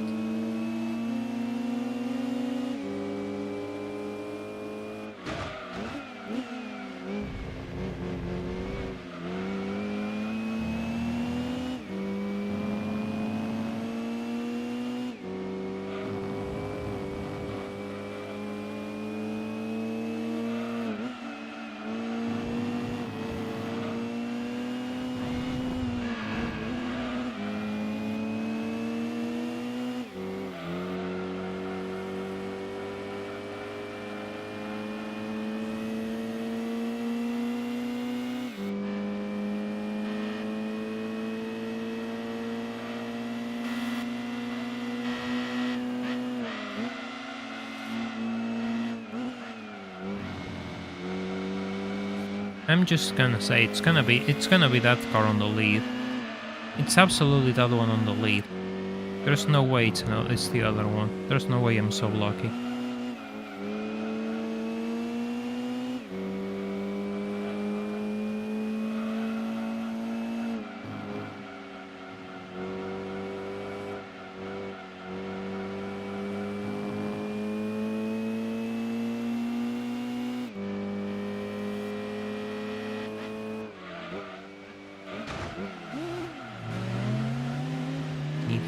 Positions.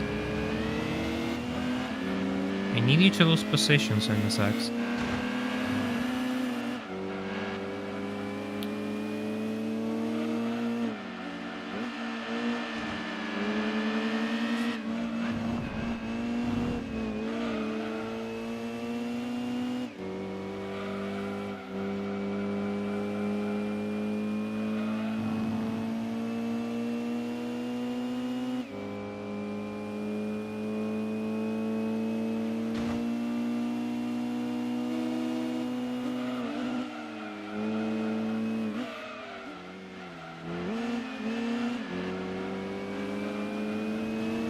I really need that NSX to lose a position or two. But he's not going to. He's not going to because this circuit is biased towards them. The R34 is not good enough here, I think.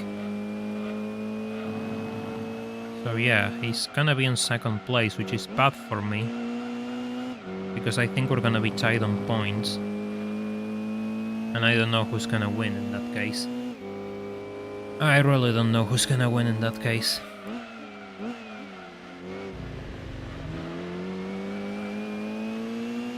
Assuming that I actually make it to the finish line, because, you know, I'm me, and I always seem to have an incident before the end of the race.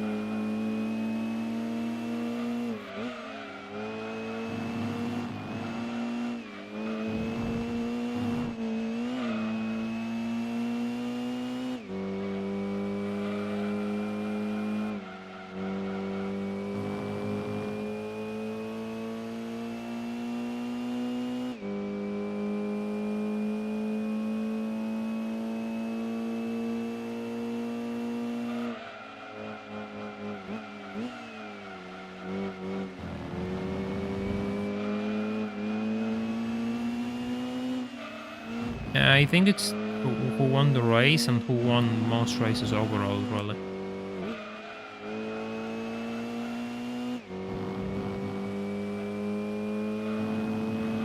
I don't think it's... I don't think he won more races than I did. At least I don't believe he did. But then again, I only won a single race now that I think about it. And of all the races I could have won, I won Super Speedway.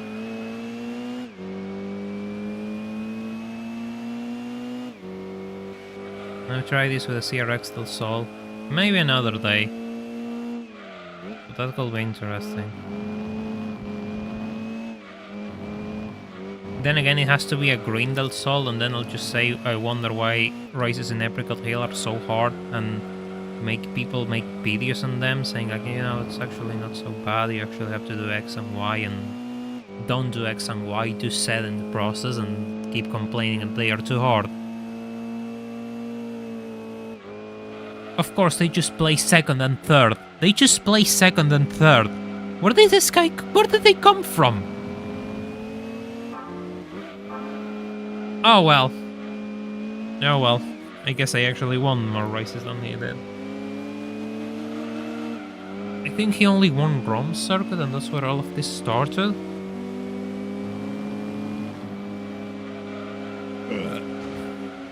That was way harder than it had any right of being, to be honest. I actually took away my patience for a moment.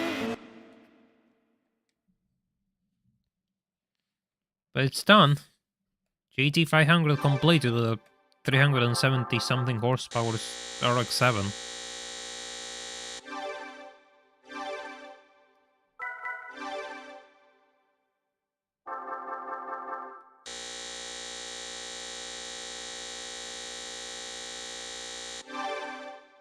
That's a lot of money, which I won't use because I have no use for it. Which car did I get? Hey, at least I got a good one. That is pretty cool. I mean, it's not that good performance-wise, I guess, but it's really cool to look at. That's all I care about, really. It was worth it in the end.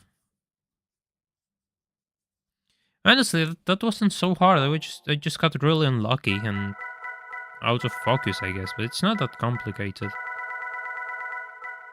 Just had a few moments where I actually took away my patience. 346 horsepower. 346 and... yeah, racing mod applied. There's not that much left to do, really. We have 3 endurance races. And GT All-Stars and the World League, World Tournament, however it's called, so... yeah, we're getting there. The RX-7 is doing just fine. But we'll probably continue this another time. Because I actually need to finish the thumbnail for tomorrow's video, which I have to get things done, so... we're going to wrap things up here for the time being. If you haven't left a like on this video, now is the live stream, now is your last chance to do so. If you really want to help me out, you can subscribe and stay tuned for more live streams, or join my Discord server where we talk, or actually support me at Patreon. If you really want to see the video before it releases, there's a link in the description to both my Patreon and my Discord, so I expect you join the latter, and I expect you join the Discord and consider Patreon, I guess, so... we're going to see each other really soon, probably tomorrow when there's a new video, and on the next live stream probably soon enough. So I hope you all start the week nicely and enjoy the rest of your night. Take care and bye for now.